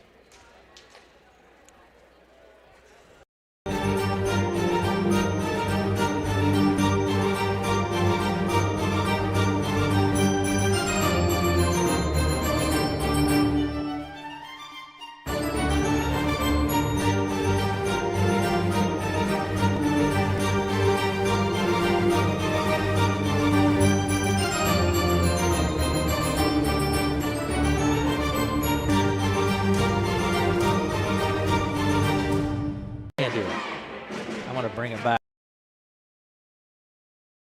Sunshine, my only sunshine. You make Thank you, Southwest Iowa. Iowa. Thank you, Southwest Iowa, for voting KCSI the best local radio station. We are so thankful for our amazing listeners and the chance to serve all of our clients. We truly appreciate you voting us the best radio station in Southwest Iowa. Thank you, Southwest Iowa. Sunshine, you make me happy when sky. Clemson, you guys Tigers. are talking Clemson off the air here. So Tough draw for the Cyclones in a bowl game. 42-6. Who wins the game Thursday night, Iowa or Iowa State? I don't know this, but it's going to be a rock fight, and I'm telling you what. Is Keegan playing? Yeah, he played the other night, but it's going to be a rock fight up there because when you play the Cyclones, it's not going to be pretty because they're going to get after you. You have to talk about the Iowa State wrestling. That was great. There's a little altercation after that one. Ball is tipped and stolen. Black comes away with it for Shenandoah. Down to the other end, it's Macy Finley down underneath the Wolf. Puts it up, no good. Gets her own board, goes up, and she's going to be whistled for traveling underneath. That Ava Wolf is quite a player, and I think you'd have to say the Phillies are probably the surprise team in the Hawkeye 10 so far late in the season with their 3-1 record. I definitely agree. And like Matt was saying, especially the impressive Harlan win, too, moving to 3-1. 42-6. Phillies over the Tigers here in the fourth quarter. Ramirez puts it up right in front of the basket. No good. There's Wolf with the board to Finley. To Finley now down to the other end of the court. And she gets whistled again. That's her third personal. I think all three of those are on the offensive side of the ball, too. Yeah, I think so. That brings their team fouls to 5. What year is Wolf? Is she a sophomore? Senior. 7 minutes to play in the ball game. 42-6. Shenandoah with the lead. Boswell goes right to Bass. Tapped and stolen. Coming away with it is Spiegel. Takes it to the other end, puts it off glass, and scores 2. That is Reese Spiegel. 44-6. One thing I think the Tigers really need to work on, I know Coach Owen is doing it, is working on ball handling and dribbling. That is such an important part of the game, especially to be able to set your offense. Ball goes up run your offense. From Boswell. It's no good. Rebound pulled down by the Phillies. Black will take it across the center stripe out on the right side to Finley. Skips it all the way across to Reese. Spiegel for 3. It's no good. And the rebound will go out of play. Last touched Phillies. Tigers ball. 44-6. Shenandoah with the lead. 6 minutes to play in the ball game. Boswell takes it across the center stripe inside to Bass. There's Ramirez with the shot. It's no good. Boswell puts it up and scores 2. Olivia Boswell picks up a couple for Red Oak.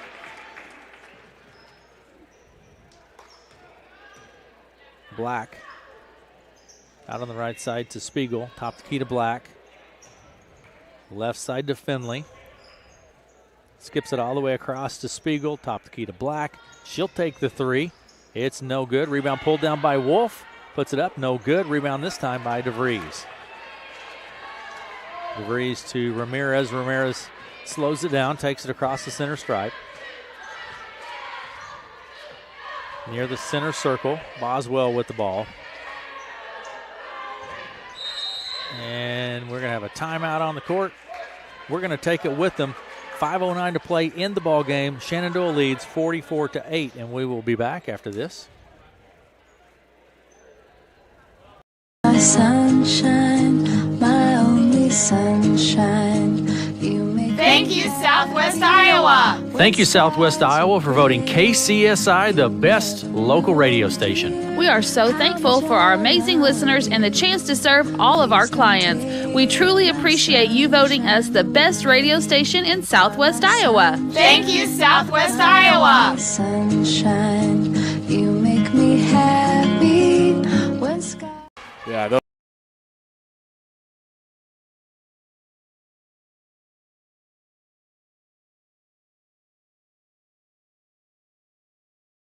Back to Red Oak.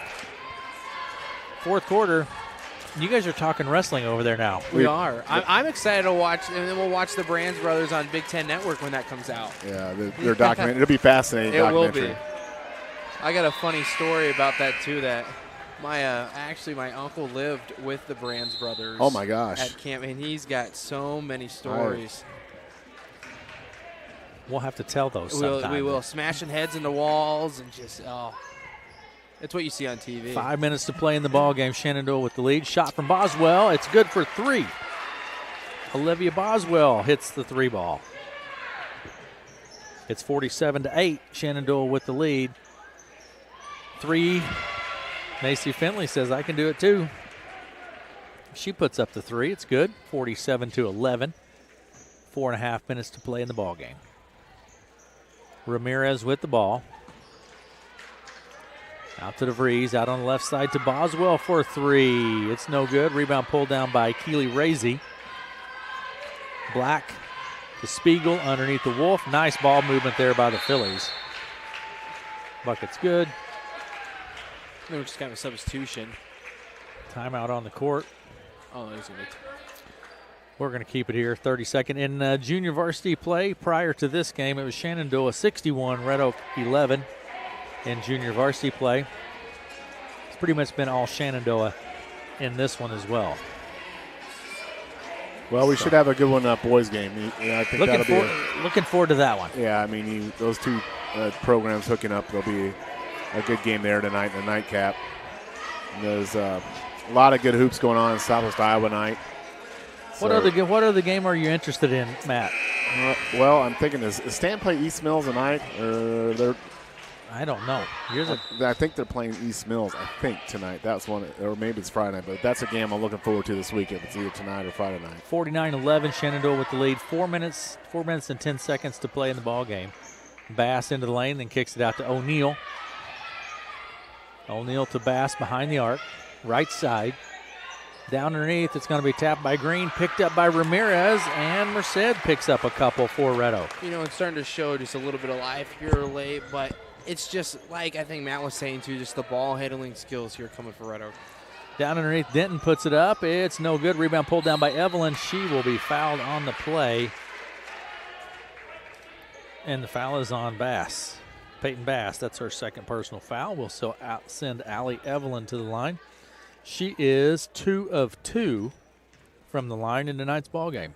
The interesting thing about the Hawkeye 10 Conference, which is pretty rare, I think, in the state of Iowa, you have teams that range all the way from 1A to 4A. Yeah. And for example, in the girls' conference, Glenwood Rams, ranked number 1 in the state in 4A. Yep. Going many times against the St. Albert's team that's, perennial power at 1A. I mean, I think that speaks a lot to this conference. You see a lot of these 1A, 2A schools playing up. And same way in the boys. Actually, we saw that other night when the Red Oak boys were playing 2A, playing 3A or was it 4A Lewis Central? It'd be 4A Lewis Central. And what's interesting what you say about that is Glenwood now trying to move up, playing other teams, and they went and played Johnston and got beat. I think it was 83-58 or something like that. You just see the range from class to class. Yeah, I think if I'm Glenwood, I enjoy the locale of a Hawkeye 10 and the drive distances and stuff. But, that's right. But competition-wise, it's up an upper notch when you start getting into the Des Moines area. 3 minutes to play in the ball game. 50-13. Shenandoah with the lead. Out to Lindsay on the left side. I think it helps a lot of the 1A, 2A schools when they get the playoffs because they've been playing up in competition. Exactly it. Ramirez with the ball behind the arc, right wing.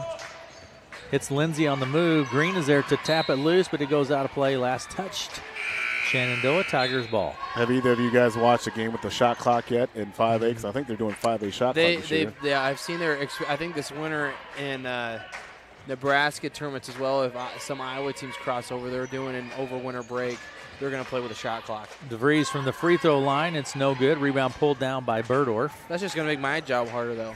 I got to run a shot clock and a clock. And Rogers down to the blocks, puts it up off the glass. It's no good. Gets her own board. Evelyn goes up with it. No good. Rebound is tapped. Rogers comes back behind the arc.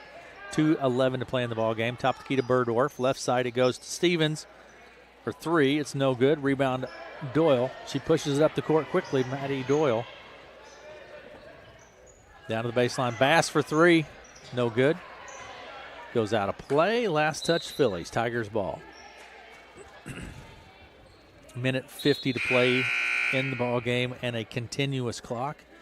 Into the game. Denton taking a seat. Stevens.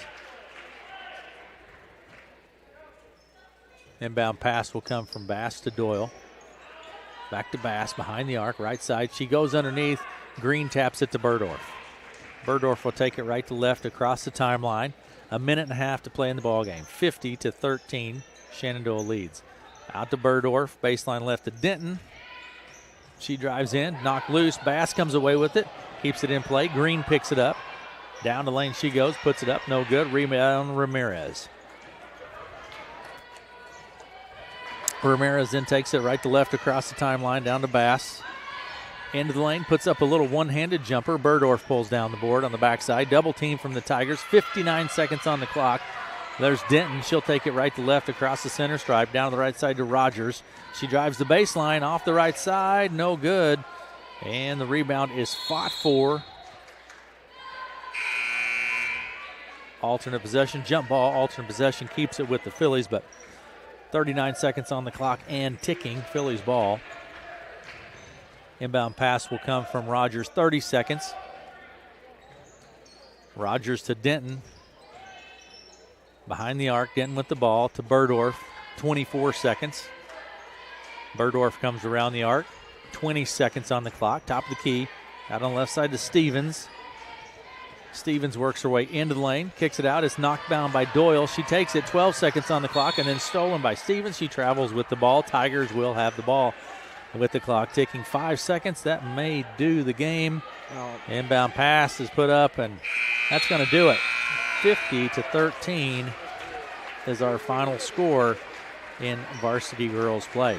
We're going to take a break, and we'll be back after these messages.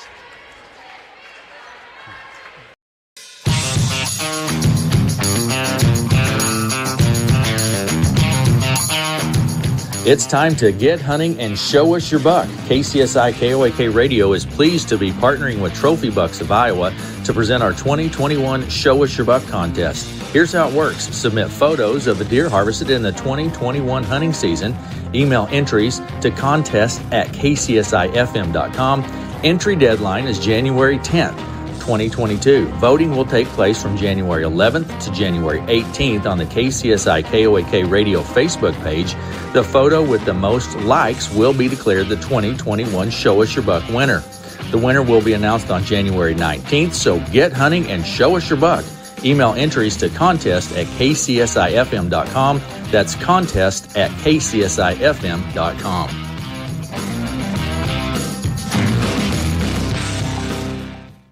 See, that's why you just... Cliff's looking at you. Cliff wants to know if he wants you. Yes.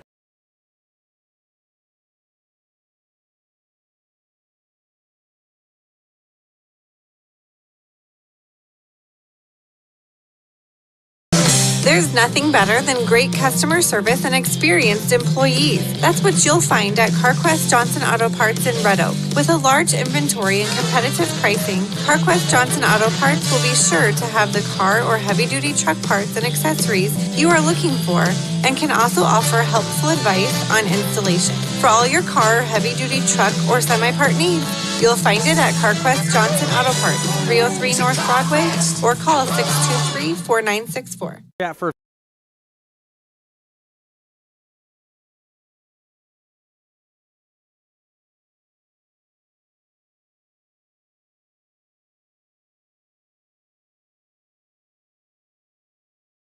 Red Oak, and Shenandoah grabs the victory over the Tigers in varsity girls play 50-13. Joined now by head coach of the Red Oak Tigers, Cliff Owens. Coach Owens, thanks so much for stopping up and visiting with me. No problem. All right, Coach, tell me where we're at in the season. A tough loss here tonight to Shenandoah. Tell me about your team just a little bit. Well, it's heartbreaking to just watch the girls play as hard as they do and just not have as much success as you'd think they deserve. The biggest problem is just our shooting. We can't get a shot to drop. We practice and practice. We make shots at practice with the game, with the pressure and things. They just don't drop as much, and that's really frustrating because I know the girls are working hard. I think anybody will say that. Yeah, girls are working hard, kind of a rebuilding year, working on fundamentals in practice, and those things eventually start to pay off, though, don't they, Coach? Well, you'd think so. Hard work usually pays off. Absolutely. Any effort that you'd comment on from your team tonight, Coach?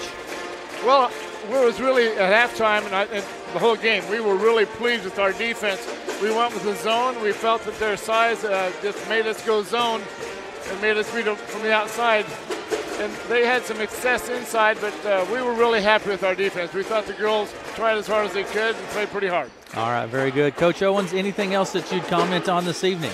No, we're just going to keep working, and like I've said all along, if we improve, we're successful. Absolutely. Invite people to come out and watch you, Coach. You bet. Love to have you. Very good. Coach, thanks for stopping by. My pleasure. Cliff Owen, the head coach of the varsity girls. Thank you, Coach. I appreciate you stopping by, visiting with us here after that varsity girls game. We're going to take a quick break and be back, and we'll look at the statistics from the varsity girls play right after these messages.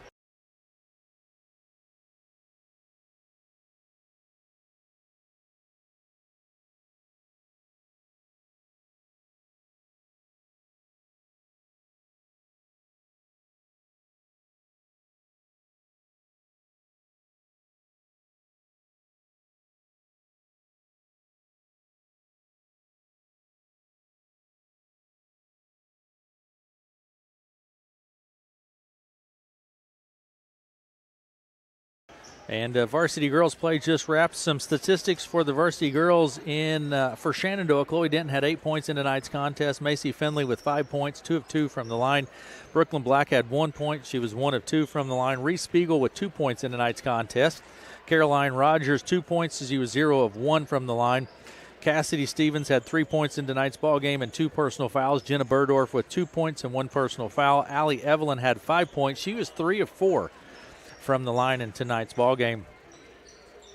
And also Keely Razy had 2 points and no personal fouls. Lene Green in tonight's ball game competed with 1 personal foul. Ava Wolf had 4 points and 20 points in tonight's contest. Big night for Ava Wolf. She is just really solid down in the lane. For the Red Oak Tigers, Olivia Boswell had 5 points and 2 personal fouls in tonight's contest. Merced Ramirez, she had 5 points. She was 1 of 2 from the line.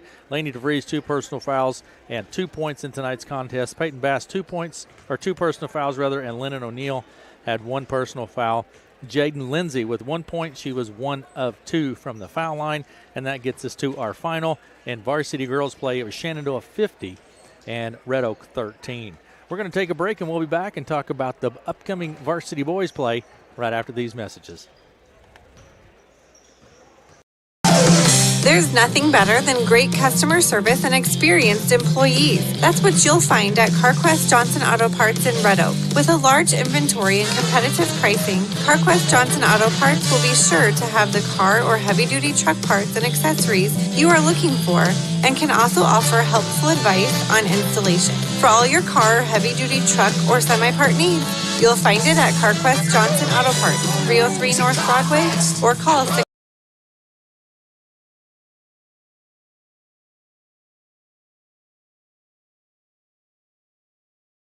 Hi, this is Joe from Hawkeye Ford in Red Oak. We are saying thank you to our customers this holiday season by giving someone back the amount they pay in tax and license fees. Purchase any vehicle off the lot from Hawkeye Ford now through noon on Christmas Eve, and one lucky person will receive a check for the amount of their tax and fees. The drawing will be held at noon on Christmas Eve in the Hawkeye Ford showroom. Visit us east of Red Oak on Highway 34 or online at HawkeyeFord.com. Merry Christmas and happy 2022 from all of us at Hawkeye.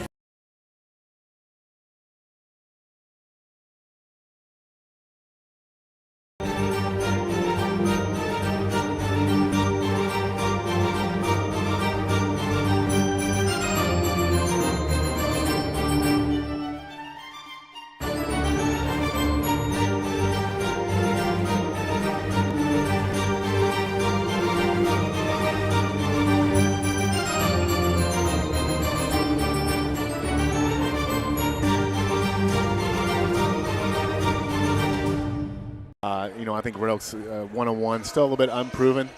Shenandoah's had a few more games under the belt. Shenandoah's had to struggle a little bit offensively, but on any given night you can pick it up and get it going. And we know that, of course, Shenandoah has Blake Harold, 6'6", tremendous athlete out there, and that'll be a challenge for the Tigers to keep him in check tonight.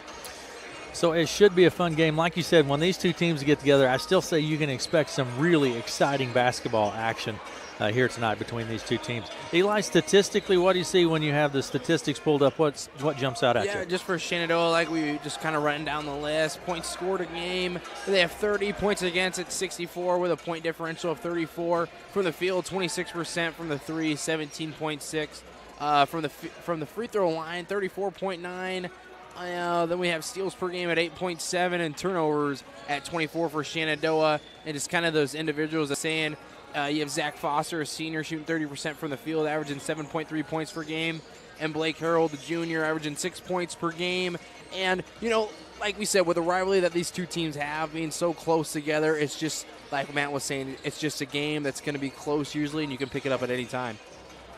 Yeah, I would think that Red Oak's going to come out. They're going to try to pick up the pace, get that full court press going, get the game going early. And I think that's really the thing. Does that favor Red Oak, or does that would favor Red Oak? What type of game favors that Red Oak? That type of game would favor Red Oak. But the conversely for Shenandoah, they just want to hang in there, hang around, and you never know, get down that last quarter and make a game of it. But Red Oak certainly comes with more offensive firepower with DeVries and Sifford. It'll be interesting to see who they match up if they go man, who they match up on Harold. My guess is it might be Sifford. Brad is one of the top defensive players in the Hawkeye 10. Harold's a handful. Yeah, he's a big boy. So a lot of times, from I remember last year, Harold will play a lot on the perimeter. Maybe they'll slide him down to the low post tonight. We'll see. All right, let's take a break and we'll come back and look at the stats for the Red Oak Tigers after these messages. My sunshine, my only sunshine. Thank you, Southwest Iowa. Thank you, Southwest Iowa, for voting KCSI the best local radio station. We are so thankful for our amazing listeners and the chance to serve all of our clients. We truly appreciate you voting us the best radio station in Southwest Iowa. Thank you, Southwest Iowa. Sunshine, you make me happy when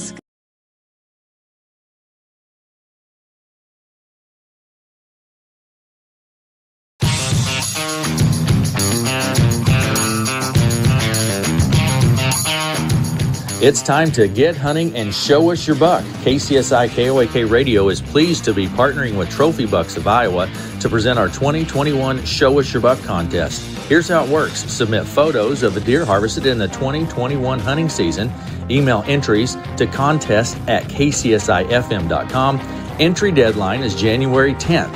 2022. Voting will take place from January 11th to January 18th on the KCSI KOAK Radio Facebook page. The photo with the most likes will be declared the 2021 Show Us Your Buck winner. The winner will be announced on January 19th, so get hunting and show us your buck. Email entries to contest@kcsifm.com. That's contest@kcsifm.com.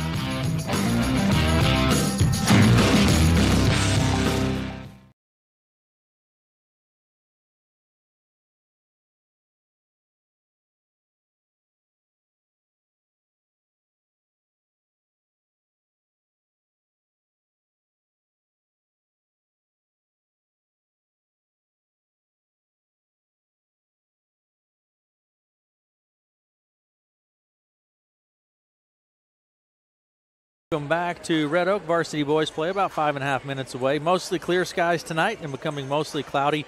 And lows in the lower 20s, winds from the northwest at 5 for tomorrow. Sunny skies with highs in the lower 40s. Southeast winds 5 miles per hour, increasing 5 to 15 in the afternoon. And Wednesday night, mostly cloudy, lows around 30 with the southeast wind 10 to 15, gusting to 25. Thursday, mostly sunny, highs lower 50s. You'll probably be playing golf. I might be. 50s. 50s is pretty nice. Hey, 70 next week. I know. All right, so Eli, let's take a look if we can at the stats for the Red Oak Tigers for this ball game. Yeah, Red Oak coming in, averaging 45 points a game, points against at 52 with a differential of -7. Field goal percentage at 31.6 from the 3, 13.2 from the line, 67.6. Steals per game at 4.5, offensive boards per game at 9, and turnovers per game 12.5. And I think coming off a Lewis Central game, which I think is probably the favorite for the Hawkeye 10 and always just kind of makes a stretch. Even when they get into 4A play, they're able to play some good basketball. But after a tough game like this, I think Red Oak really looking to rebound here tonight, kind of pick up where they left off with that first game in Clarinda and see what they can bring. And then for individuals tonight, what I have here is Max DeVries, a sophomore, I think one of probably the better players in the Hawkeye 10 of scoring-wise, averaging 14 points again. Bradley Sifford, a senior, shooting 57% from the field with 10.5 points per game. And then Ryan Johnson shooting 50% from the field and 9.5. You know, a great defender with Johnson, too, especially if you can keep him on the floor, keep him out of foul trouble. Really helps the Tigers out a lot. Absolutely. Then, Eli, let's go ahead and take a look at the lineup for the Shenandoah Mustangs as we come into tonight's contest. Yep, for Shenandoah, we have number 1, Nolan Mount, a sophomore at 5'11", 5'10", senior, number 3, George Martin, a 5'8", sophomore, number 5, Camden Lorimore, a junior at 6'3", number 11, Blake Harold, a sophomore at 6 foot, number 15, Juan Septa, a sophomore at 5'8", number 21, Seth Zwinkle, a senior at 5'9", number 25, Mitchell Jones, a sophomore, number 33, Gage Herron, a junior at 5'9", number 35, Bo Gardner, a senior at 6'2", number 45, Evan Holmes, and a senior at 6'3", number 51, Zach Foster, and a senior at 5'10", Clayton Holben for Shenandoah. All right, and a look at the lineup for the Red Oak Tigers. Yep, for Red Oak here, you have number 1, Baylor Bergeron, the senior at 5'10", number 3, 5'9", freshman Braden Sifford, junior at 5'11", number 4, Chino Lepe, sophomore at 5'8", number 5, Jack Shemak. Is that Shemaki? Am I right? Where are you at? Am I at number Shemeki. Thank you, Matt. No, a sophomore at 5'10", and number 10, Hunter Gilliland, a senior at 6'3", number 11, Ryan Johnson, a junior at 6'5", number 12, Jack Kling, a sophomore at 6'1", number 13, Brayton Bergeron, a sophomore at 5'11", number 14, Cyrus Menson, a junior at 6'1", number 15, Braden Woods, a senior at 6'2", number 22, Caden Johnson, sophomore at 6'1", number 23, Max DeVries, a senior at 6'2", number 35, Bradley Sifford, a senior at 6'3", number 40, Nicholas Fouts, and a junior at 6'3", number 43, Aiden Bruce. And starting lineup for the Shenandoah Phillies, Nolan Mount, a sophomore at 5'11", Blake Harold, a junior 6'3". Also, we have Bo Gardner, junior 5'9", Evan Holmes, a senior at 6'2", and Zach Foster, a 6'3" senior. It's the starting lineup for the Shenandoah Mustangs. For the Red Oak Tigers, starters for tonight's ball game will be, I have Braden Sifford starting for tonight. I don't know if that's the case or not. They've been going Hunter Gillen, but it could be Gillen or Sifford. All right, and I have Hunter Gillen as well. I'm not sure what I have going on there. Caden Johnson, I think my lineup is incorrect. You probably have Sifford, Brad Sifford, Braden Sifford. I think it's incorrect here. So Caden probably we're going to Johnson. have Brad Sifford, Max DeVries, or Bradley Sifford, a senior. Also Max DeVries, a sophomore. Eli had mentioned him in his scoring. I mean, when Max gets hot, he can put some points on the board. Caden Johnson, a senior guard. Ryan Johnson, a senior guard. And it will probably either be Braden Sifford or Hunter. It looks like Gillen's got his top off. I apologize. I looked at Sifford and I didn't look down. It's Eli. That's my fault. It's Eli's fault. That is my fault. Hunter Gillen's got his top off, so it looks like Hunter's going to get the start. Hunter will be the starter in tonight's ball game. We're going to take a quick break, and we'll be right back with the opening tip right after this.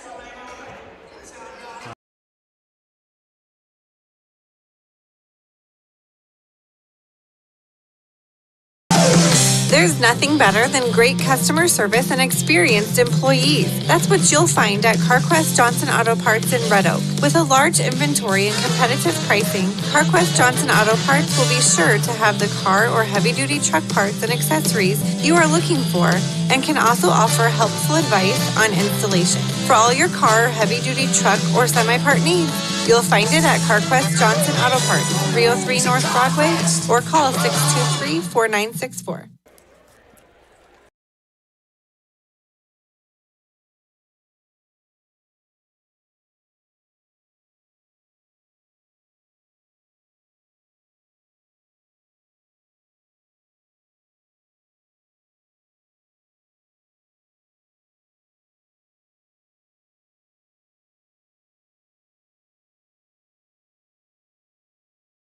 Hi, this is Joe from Hawkeye Ford in Red Oak. We are saying thank you to our customers this holiday season by giving someone back the amount they pay in tax and license fees. Purchase any vehicle off the lot from Hawkeye Ford now through noon on Christmas Eve, and one lucky person will receive a check for the amount of their tax and fees. The drawing will be held at noon on Christmas Eve in the Hawkeye Ford showroom. Visit us east of Red Oak on Highway 34 or online at HawkeyeFord.com. Merry Christmas and happy 2022 from all of us at Hawkeye Ford.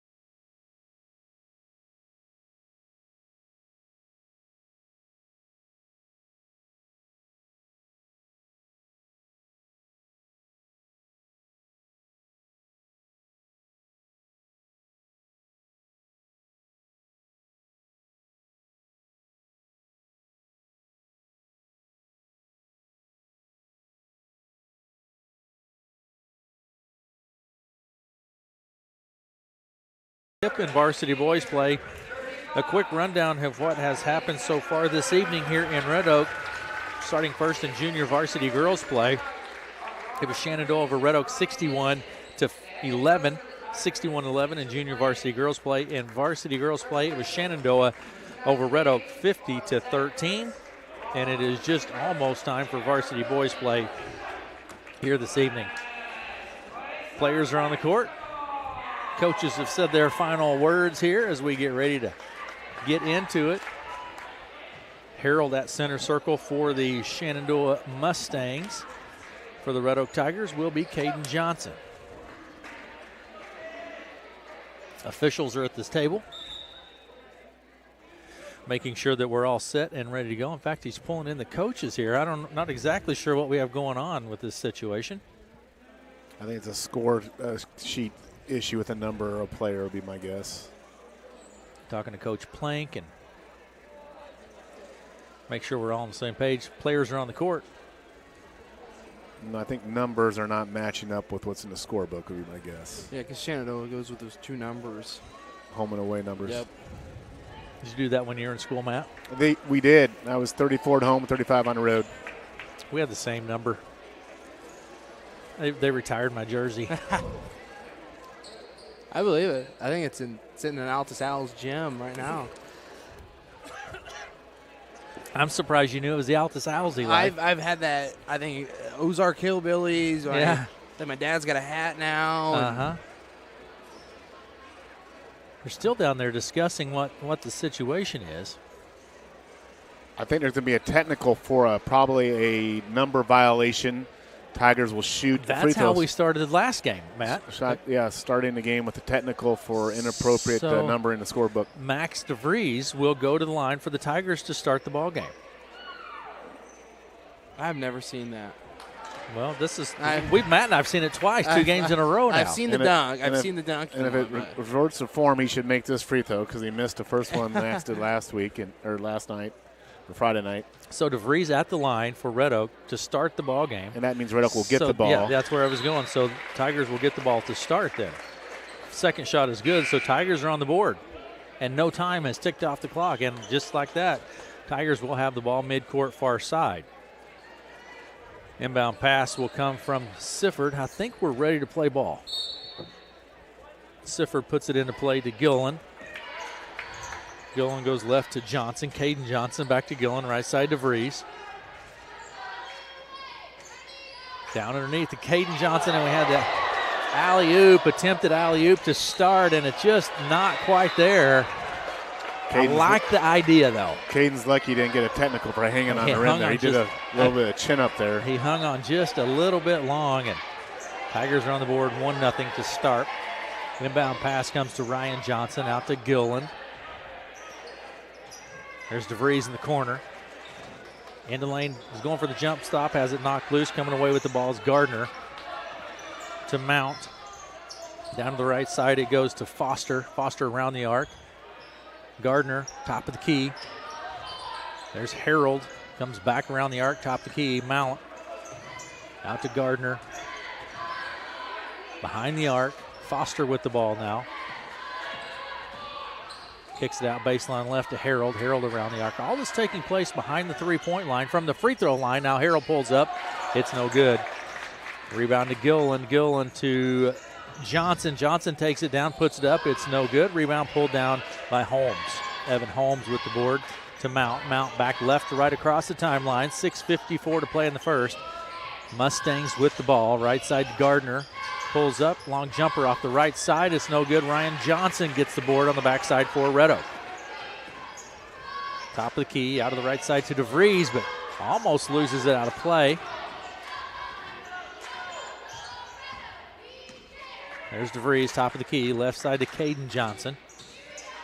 Picks it up, kicks it out right to DeVries, fakes it, takes it, and scores it. Two-pointer from the right side. Max DeVries picks up a couple. And there comes that full court press.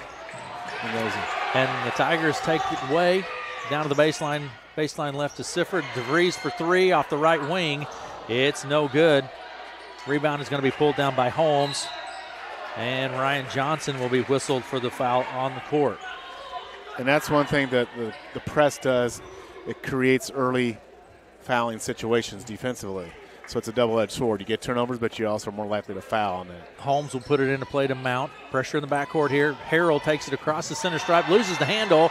Gillen dives in, knocks it loose, and then it goes off of the Tigers. Pretty aggressive play there by the Tigers. Shenandoah will control the ball. Midcourt near side. Mount will put it into play. 3-0 Red Oak leads in varsity boys play with 5:59 to play in the first. Gardner with the ball. Back to Mount. Mount works his way around the left side, kicks it out to Foster on the baseline, left side or up to the wing, then into the lane. Foster picks it up. Back to Harold, into the lane, up off the glass, no good. Rebound pulled down Tigers. DeVries takes it across the center stripe, into the lane, puts it up, it's blocked, and he'll be fouled. He'll go to the line for two. Foul will be on Mount. That's his first personal, and it will send Max DeVries back to the line. His second time at the line in tonight's ballgame. And that's what Max can do. He can knock it down from three, but he can also do the drive. That's what makes him an effective scorer. He can go either way. A lot of times the guy's just a stand-up shooter. He's not. Shot is good from DeVries. He's a pretty versatile player, all in all.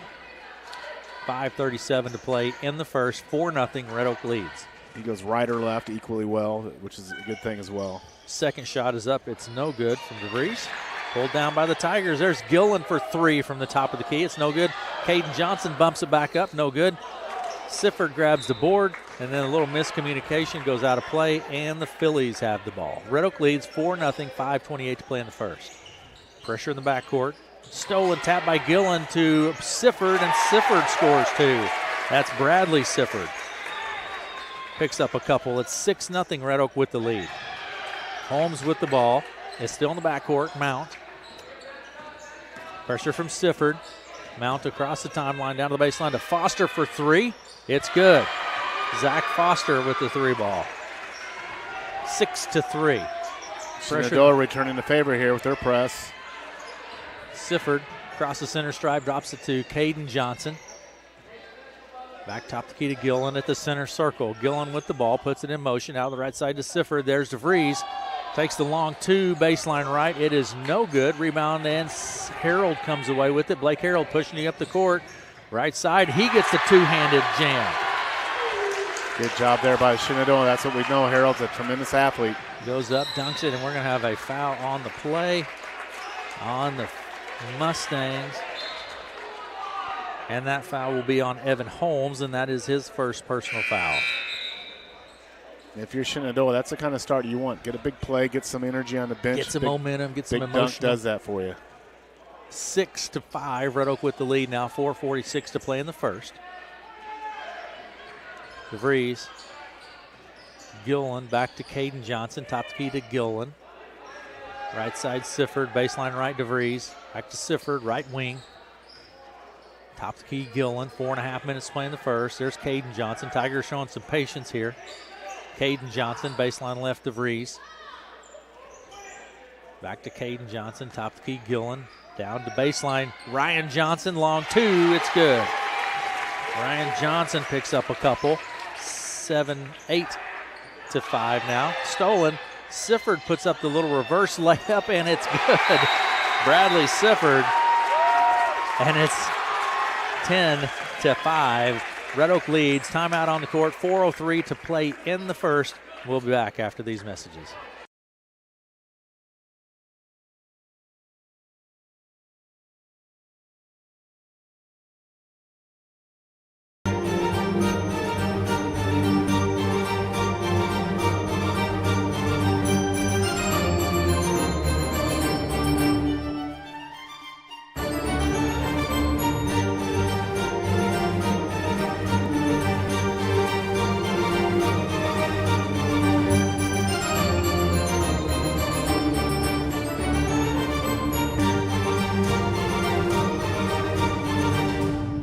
In the first quarter, kind of a fun start to the ball game here.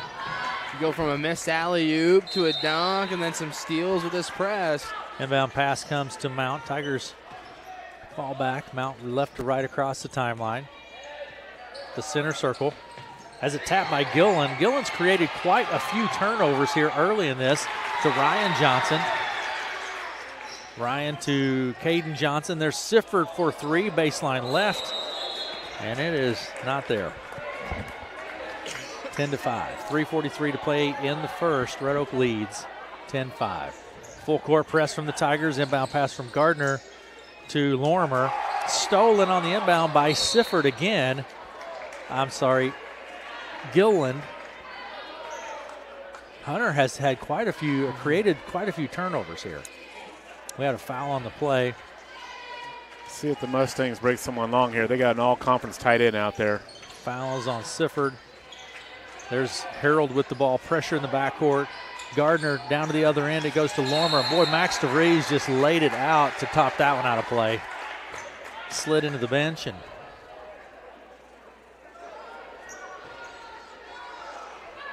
inbound pass will come from Camden Lorimer. Out to Mount, right wing. Gardner back to Mount. Foster, it's tapped, but Foster pulls up for three.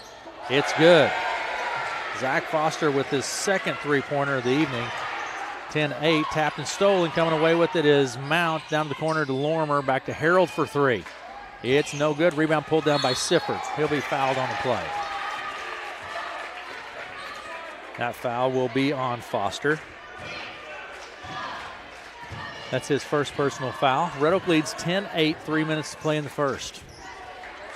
You know, Mustangs have kind of withstood that opening rally from the Tigers, and are hanging right there, like you say, hanging around. Caden Johnson to DeVries. DeVries puts up the long three. Max DeVries hits the three. 13-8, Red Oak with the lead. Pressure in the backcourt. Mount with the ball to Gardner. Down to Harold across the center stripe. Out the Mount. He's on the move. Puts it up off the glass and scores two. Nice job by Nolan Mount.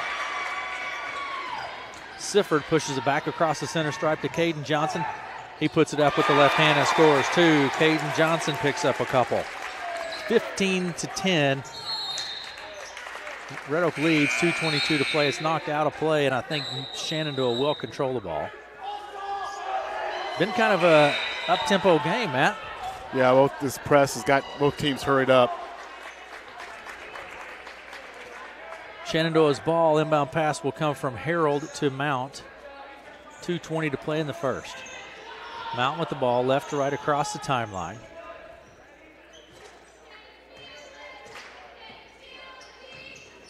To Holmes, hands it off to Mount, out on the right corner to Lorimer.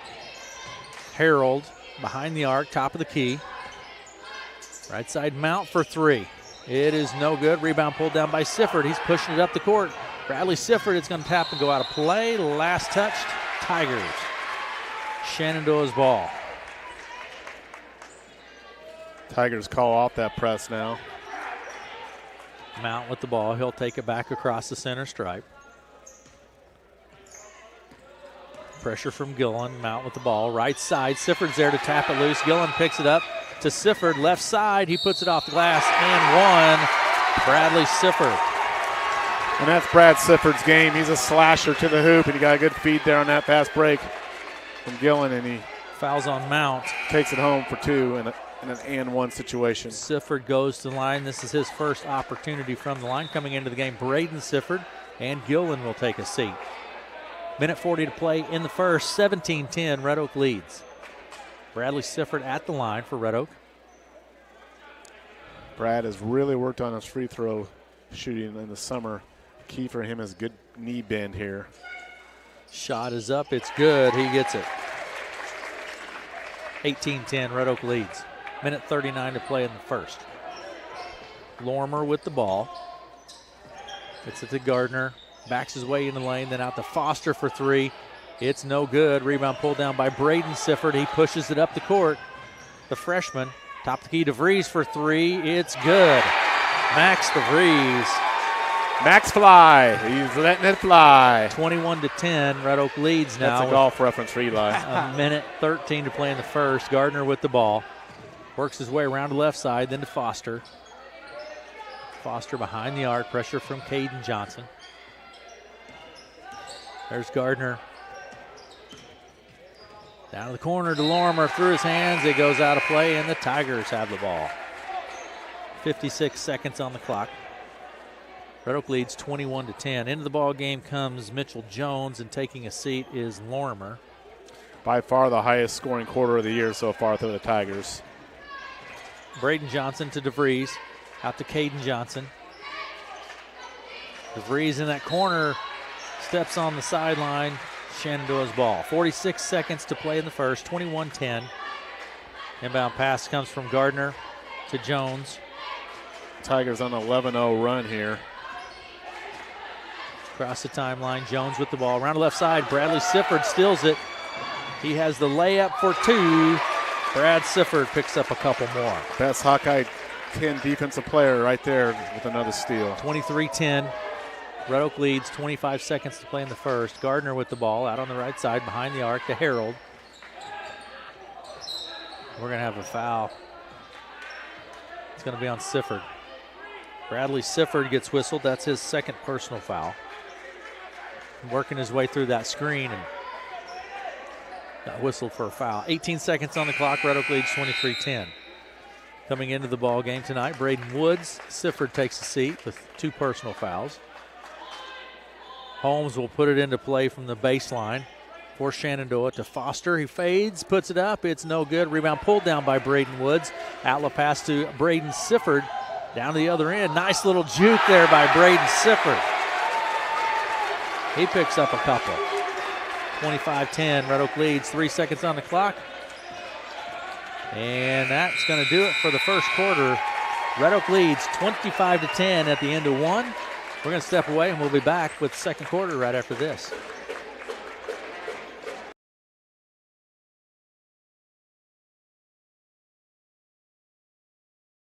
My sunshine, my only sunshine. Thank you, Southwest Iowa. Thank you, Southwest Iowa, for voting KCSI the best local radio station. We are so thankful for our amazing listeners and the chance to serve all of our clients. We truly appreciate you voting us the best radio station in Southwest Iowa. Thank you, Southwest Iowa. Sunshine, you make me happy when sky.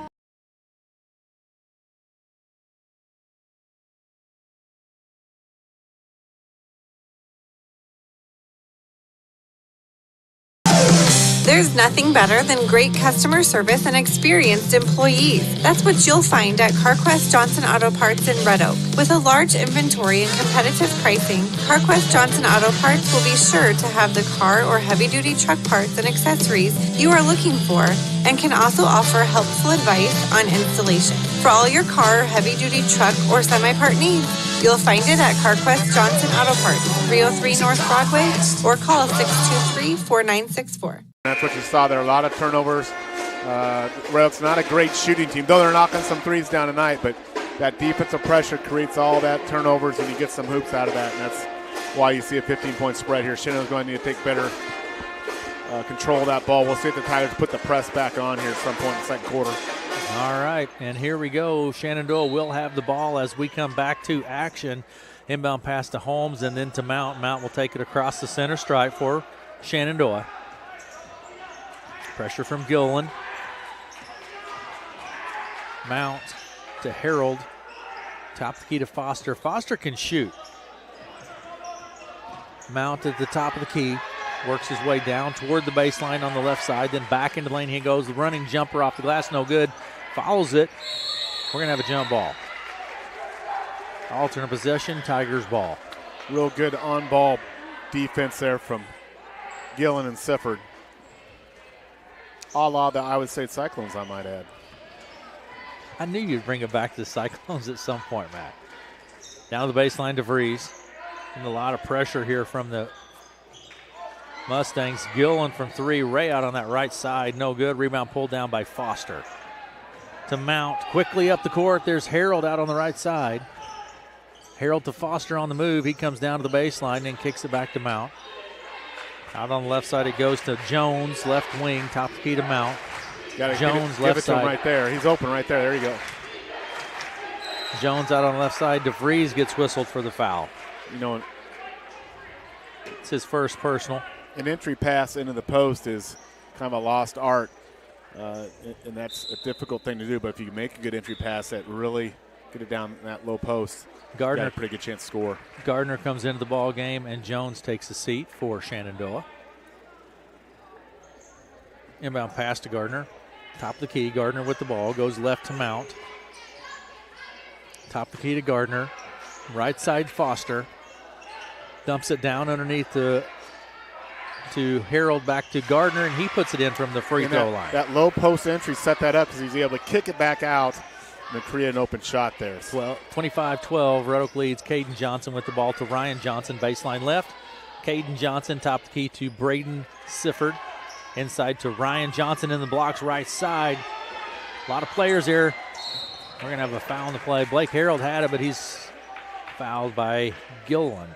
First one on Gillen. Good things happen when they're able to get the ball into Harold. Let's see if the Mustangs continue that, trying to work that low post game. Mount with the ball, across the center stripe. Right side to Holmes. Tapped by Braden Sifford. Picked up by Gardner. Out to Mount, left side. He works his way into the lane, puts it up. And Ryan Johnson gets set and takes the offensive foul. I think that's 3 on Mount.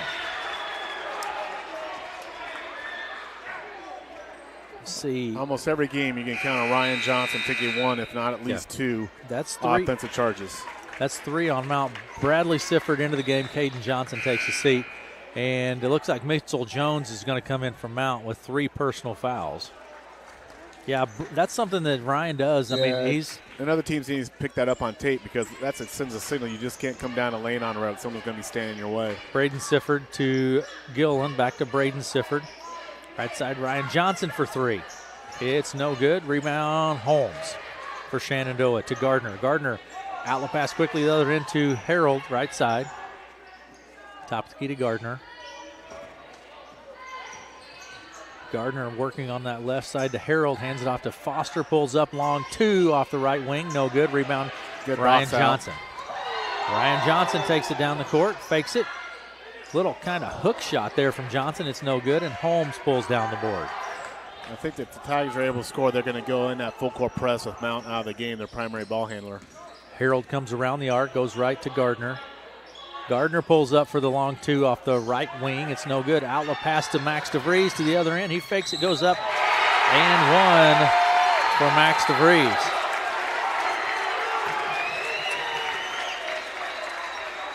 That foul's going to be on Bo Gardner. That's his first. It's going to send Max back to the line once again. We're going to have a timeout on the court. 5:13 to play in the half. Red Oak leads 27-12, and we'll be right back after these messages. Hi, this is Joe from Hawkeye Ford in Red Oak. We are saying thank you to our customers this holiday season by giving someone back the amount they pay in tax and license fees. Purchase any vehicle off the lot from Hawkeye Ford now through noon on Christmas Eve, and one lucky person will receive a check for the amount of their tax and fees. The drawing will be held at noon on Christmas Eve in the Hawkeye Ford showroom. Visit us east of Red Oak on Highway 34 or online at HawkeyeFord.com. Merry Christmas and happy 2022 from all of us at Hawkeye Ford.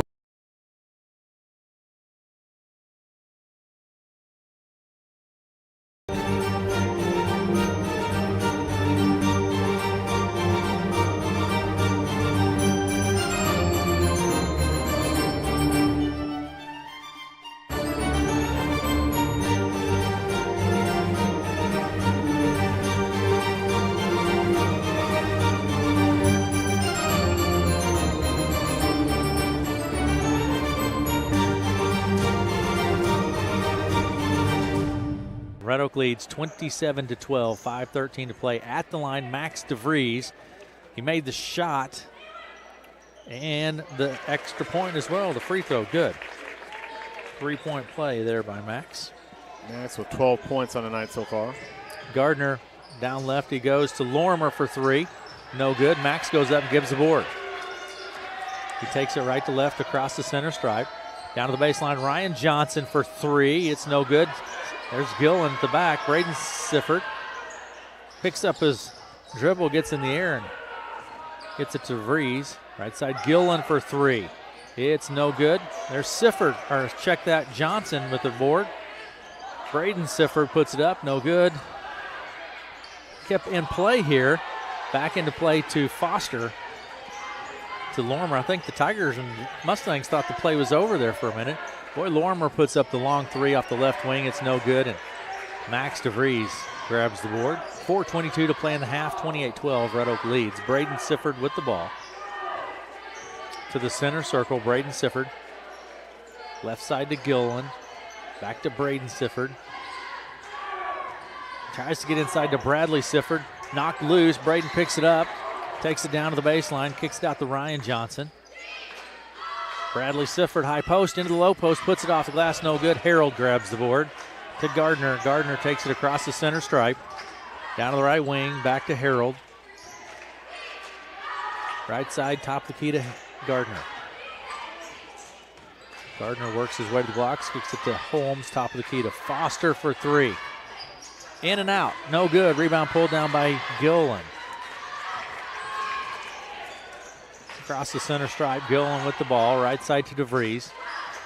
DeVries works his way into the lane. Jump. There's a little jump stop there, but we're going to have a whistle. That foul will be on Evan Holmes. DeVries will go to the line. Put Red Oak in a bonus. 3:25 to play in the half. Red Oak leads 28-12. Holmes comes out of the ball game. Checking into the game will be Mitchell Jones, also coming into the ball game. You've seen these young guards, Red Oak, Gillen, and Sifford, game by game, grow in confidence. That aggressive move by Sifford there, you saw a couple possessions ago. You wouldn't have seen that a game ago. You know, of course, the Baylor Bergen injury, those two guys have really had to step it up and learning baptism by fire here, and they're growing every day with their confidence. And Clayton Holben comes into the game. I hope that is correct.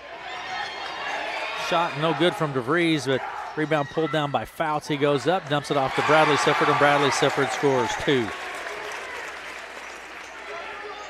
31-12, Red Oak leads, 3:10 to play in the half. Harold with the ball out on the right side. Goes left to Gardner. Out to Jones. Back to Gardner. Top of the key, Foster. Right side, Jones. Around the arc to Gardner, out on the left wing. Gardner back around top of the key. Down to the blocks he goes, pulls up. Nick Fouts grabs the board. He hands it to Gillen, and Gillen takes it across the center stripe. Got some blood, I think, somewhere. I think we're going to have a blood timeout. We do that in wrestling, don't we, Eli? I got disqualified one time for running out of blood time. So you get 5 minutes, and it didn't work for me. You know, I know this was a propensity for blood when Nick Fouts is in the game. He had a blood issue. Last time in the game as well. We're going to have a timeout on the court now. 2:39 to play in the half. Red Oak leads 31-12. 2:39 to play in the half, and we will be back after these messages. My sunshine, my only sunshine. Thank you, Southwest Iowa. Thank you, Southwest Iowa, for voting KCSI the best local radio station. We are so thankful for our amazing listeners and the chance to serve all of our clients. We truly appreciate you voting us the best radio station in Southwest Iowa. Thank you, Southwest Iowa. Sunshine, you make me happy when sky. Have Eli do it, and you just talk.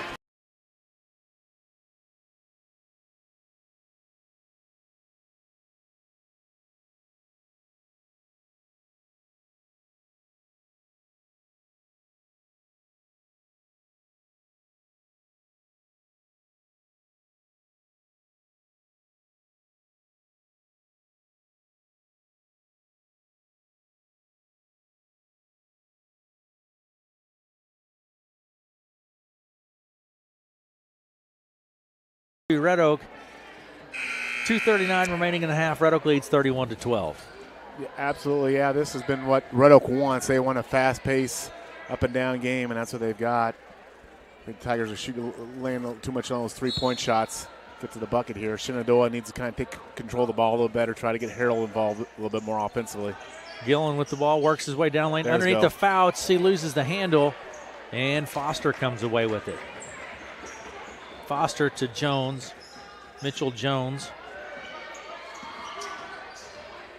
Down to the right wing. Back top the key to Harold.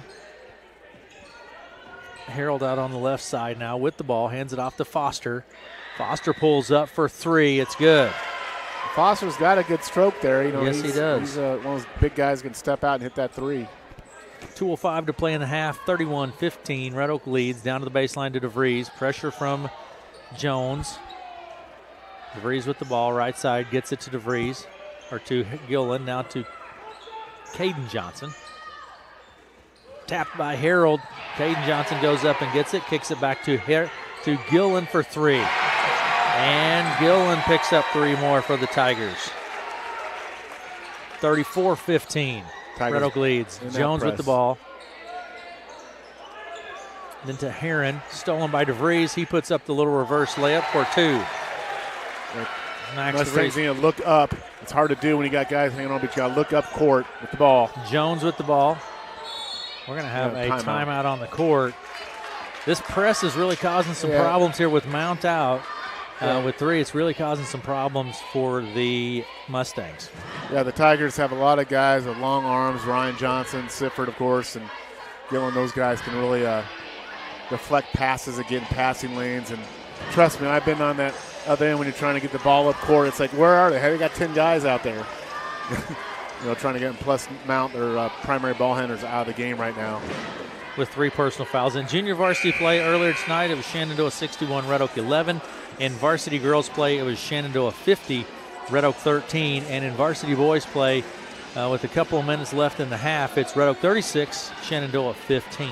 Yeah, I think Coach Plank has to be real happy with his energy on the team tonight. Coach Soderberg wants to get Mustangs settled here and settle down and get some good shots, get some looks here. Foster's been pretty effective for him on the offensive end. Gardner takes it into the lane, kicks it out to Jones for three. That's a good pick. It's no good. Rebound picked up by Fouts on the backside. Now to Ryan Johnson. There's Gillen for three off the left wing, and he snaps the net again. Hunter Gillen does. Hunter's starting to feel it. It is hunting season. 39. So he's heating up. 39-15. 54 seconds on the clock in the half. Foster to the top of the key for three. It's no good. Rebound pulled down by Jones. We're going to foul on the floor. I think that's going to be on Hunter. That is on Gilland. It's his second personal foul. Mustangs ball. Inbound pass will come from Jones at the baseline. To Foster. He'll take the three on the right side. It's good. Zach Foster. He has 4 3-pointers in the first half. He's one of those lefties that can really shoot the ball well. Gillen with the ball. 35 seconds remaining in the half. Out to Ryan Johnson. Ryan slips and falls, goes to the floor, and we're going to have a jump ball. 29 seconds on the clock. Red Oak leads 39-18. Mustangs ball. Inbound pass will come from Gardner. Back to Gardner. 27 See if seconds. the Mustangs go for one here. Gardner with the ball to Holden. Hands it off to Gardner. Check that to Harold into the blocks. He puts it off the glass. No good. Rebound pulled down. Ryan Johnson. 15 seconds. Ryan Johnson with the ball. Across the center stripe to Caden Johnson. Pressure from the Mustangs. Into the lane he goes. Oh, it goes. And no, they wave it off. Caden just took the foul with the body and just flipped it up there. It goes in. I'm going to say the shot was before, or the foul was before the shot. But he will get 2 shots. No, it's 1-on-1. 1-on-1. That foul was on Holden, and it's going to send Caden Johnson to the line. This will be Caden's first opportunity from the line here tonight. 39-18, Red Oak lead. Shot is good from Caden Johnson. 7 seconds on the clock.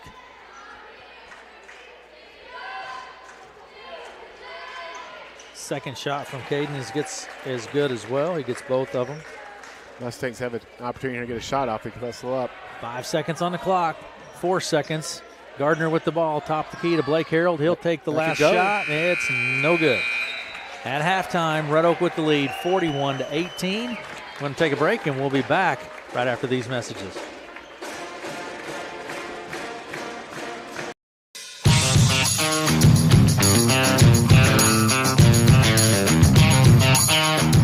It's time to get hunting and show us your buck. KCSI KOAK Radio is pleased to be partnering with Trophy Bucks of Iowa to present our 2021 Show Us Your Buck contest. Here's how it works. Submit photos of the deer harvested in the 2021 hunting season. Email entries to contest@kcsifm.com. Entry deadline is January 10th. 2022. Voting will take place from January 11th to January 18th on the KCSI KOAK Radio Facebook page. The photo with the most likes will be declared the 2021 Show Us Your Buck winner. The winner will be announced on January 19th, so get hunting and show us your buck. Email entries to contest@kcsifm.com. That's contest@kcsifm.com.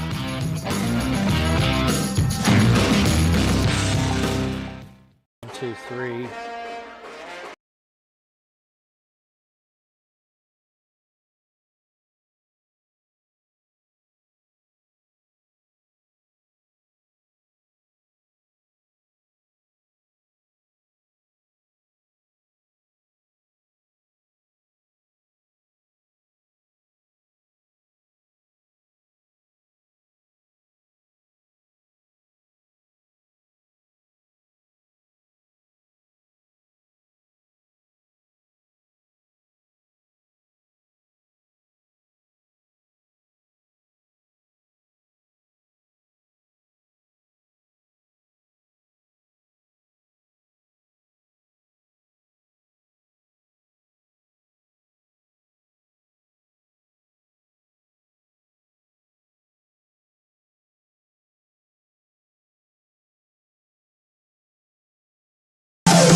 There's nothing better than great customer service and experienced employees. That's what you'll find at CarQuest Johnson Auto Parts in Red Oak. With a large inventory and competitive pricing, CarQuest Johnson Auto Parts will be sure to have the car or heavy-duty truck parts and accessories you are looking for, and can also offer helpful advice on installation. For all your car, heavy-duty truck, or semi-part needs, you'll find it at CarQuest Johnson Auto Parts, 303 North Broadway, or call 623-4964.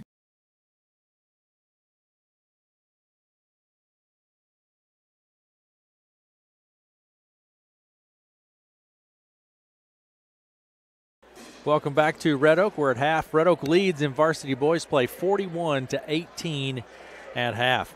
Taking a look at some of the statistics for the Shenandoah Mustangs, Nolan Mount with 3 personal fouls here in the first half, 2 points.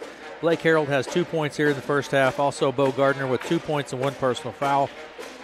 Evan Holmes has 2 personal fouls. Zach Foster with 12 points off of 4 3-pointers and 1 personal foul. Clayton Holben has 1 personal foul.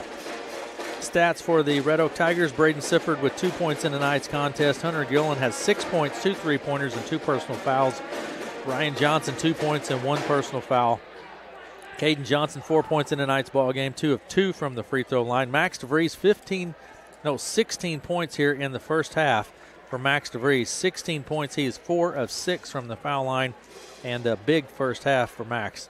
Brad Sifford, though, big first half as well. 11 points in tonight's ball game. He's 1 of 1 from the foul line. Yeah, you know, Brad's one of those guys. He's could have a double-double tonight, the points and rebounds. And, again, when you see a lot of turnovers and steals, that's where Brad Sifford's – that's his game. And, you know, I think the challenge for Coach Plank and his Tigers coming out is in this third quarter, run your offense. You know, Shenandoah's been sitting in the zone most of the game, but run your offense. You don't need that first look 3. Get a good shot if you can. They'll probably continue to press in the third quarter. I think for Shenandoah, again, Blake Harold needs to get more involved in offense. I'd move him down to low post to get him the ball as much as I can. And Shenandoah needs a little bit hit those offensive boards a little bit more. Foster and Harold, give them some second chance opportunities. They need Nolan Mount in the game. He had 3 personal fouls, so fouls are an issue. Yeah, he got fouled trouble on off the bat, and that affected Shenandoah a little bit. in the first half. But other score real quickly, boys final, and I don't know if they played the boys game first or not tonight, but corner conference, it was East Mills beating Fremont Mills, the Battle of the Mills, 45-35. That's a final. Coach Schaefer over there in Malvern getting it done with the Wolverines. All right, very good. 8 minutes left here in the half, and Red Oak leads 41-18. And we will be back after these messages. Hi, this is Joe from Hawkeye Ford in Red Oak. We are saying thank you to our customers this holiday season by giving someone back the amount they pay in tax and license fees. Purchase any vehicle off the lot from Hawkeye Ford now through noon on Christmas Eve, and one lucky person will receive a check for the amount of their tax and fees. The drawing will be held at noon on Christmas Eve in the Hawkeye Ford showroom. Visit us east of Red Oak on Highway 34 or online at HawkeyeFord.com. Merry Christmas and happy 2022 from all of us at Hawkeye Ford. You like this? You like this?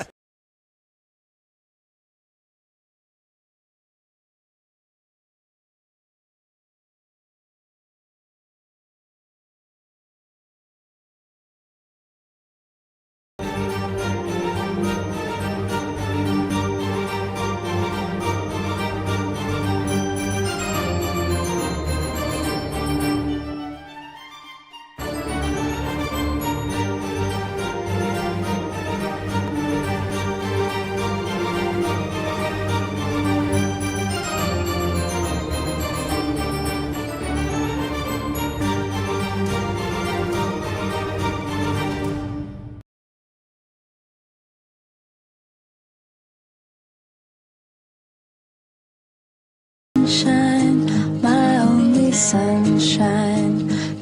Thank you, Southwest Iowa. Thank you, Southwest Iowa, for voting KC. 6:20 to play remaining in the half.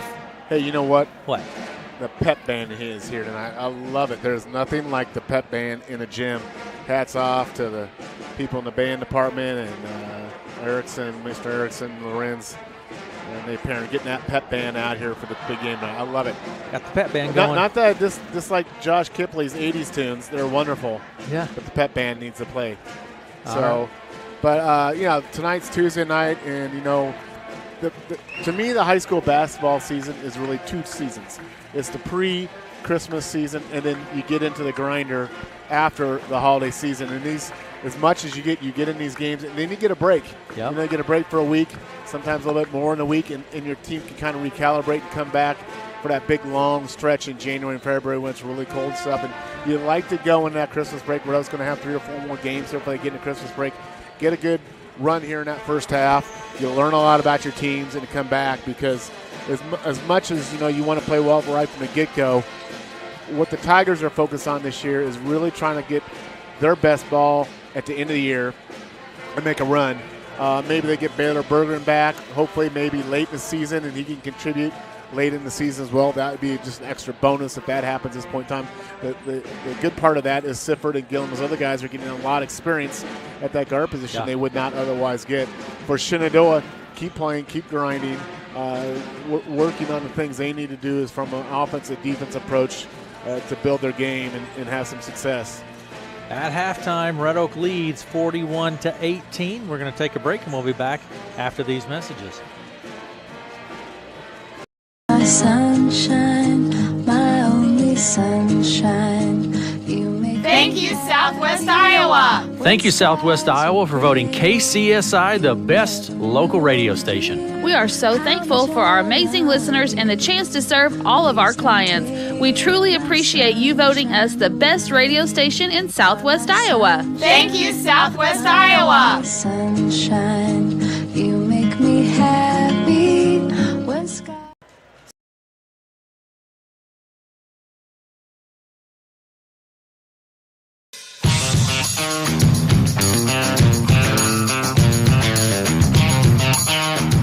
It's time to get hunting and show us your buck. KCSI KOAK Radio is pleased to be partnering with Trophy Bucks of Iowa to present our 2021 Show Us Your Buck contest. Here's how it works. Submit photos of the deer harvested in the 2021 hunting season.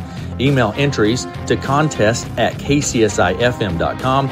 Entry deadline is January 10th. 2022. Voting will take place from January 11th to January 18th on the KCSI KOAK Radio Facebook page. The photo with the most likes will be declared the 2021 Show Us Your Buck winner. The winner will be announced on January 19th, so get hunting and show us your buck. Email entries to contest@kcsifm.com. That's contest@kcsifm.com.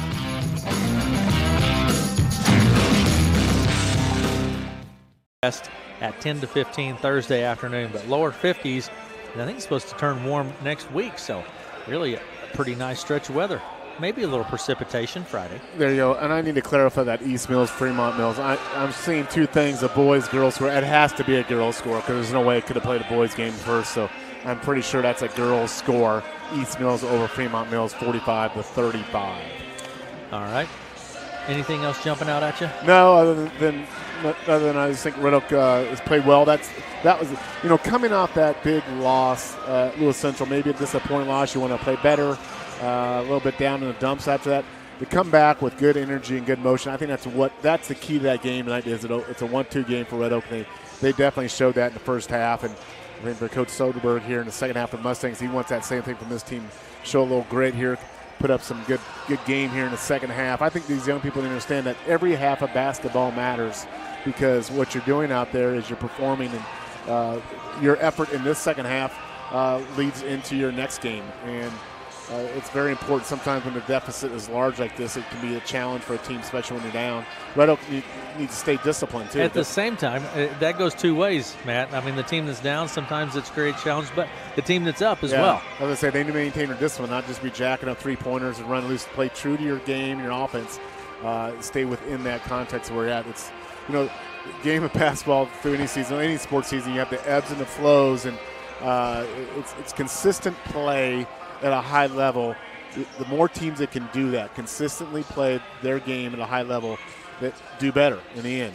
And I think that's a challenge for this Red Oak Tiger team as they move on season with their schedule. But it'll be a good season. I'm looking forward to it. It's going to be a lot of good Hawkeye 10 basketball this winter coming up. And it's so refreshing to see this after last year, Aaron. Yep. What a year that was, not to have people in the stands and to have all the stuff that went with the COVID, and just to have a gym environment with these kids and be able to play. And it's grateful to humble to have that this year. It is a lot of fun. Sure, we're going to take one last quick break, and then we'll be back with second half right after this. Hi. There's nothing better than great customer service and experienced employees. That's what you'll find at CarQuest Johnson Auto Parts in Red Oak. With a large inventory and competitive pricing, CarQuest Johnson Auto Parts will be sure to have the car or heavy-duty truck parts and accessories you are looking for, and can also offer helpful advice on installation. For all your car, heavy-duty truck, or semi-part needs, you'll find it at CarQuest Johnson Auto Parts, 303 North Broadway, or call 624. We're talking golf now, so you've talked football, basketball, wrestling, They golf. only played 12 holes because Brooks says he gets bored after 12 holes. We're talking about the Brooks Koepka, Bryson DeChambeau golf match challenge from a week ago. Brooks took it to him, though. There you go. Who's your favorite, Eli? Oh, I don't like either of them. But Can they both lose? I just they're both completely different guys. Well, it's going to be fascinating this year to see the return, if the return of Tiger Woods happens later on the summer. Swing's looking good. Yeah, Swing is looking good. I think he would be targeting the Masters. If there's any tournament he'd want to be in, I think it'd be the Masters in April. But you know what? He's only 2 years away from riding in a cart for the seniors. So. There you go. Might need to go into that. Here we go. It is time for basketball here in Red Oak this evening. Red Oak leads 41-18 and really have led from the get-go of this ball game, from the free throws, from the technical foul to begin the ball game. Yeah, and both teams are back and starting the second half with the original starting lineups. And all right. The only real foul trouble at this point is Nolan Mount with 3 fouls. Everyone else has 2 or less. Tigers will have the ball as we come back to action. Gillen now goes right to Caden Johnson. Mustangs stay in their 2-3 zone here. Now to Gillen. There's that alley-oop play again. And yeah, they're 0 for 2. I think they need maybe need to practice that one a time or two more. Put that on the shelf for a later day. 41-18. Red Oak leads, 7:45 to play in the third. Mount with the ball, goes left to Foster, hands it off to Mount. Around the arc, right side Gardner, baseline right to Foster, back to Gardner out on the right wing. Tigers in the man-to-man. Foster trying to get Foster open, and he puts it up. It's good for two. Nice little pump fake and settles in, and he loves that baseline shot. Trying to go underneath to Caden Johnson, but it's going to be kicked. Tigers will maintain the ball.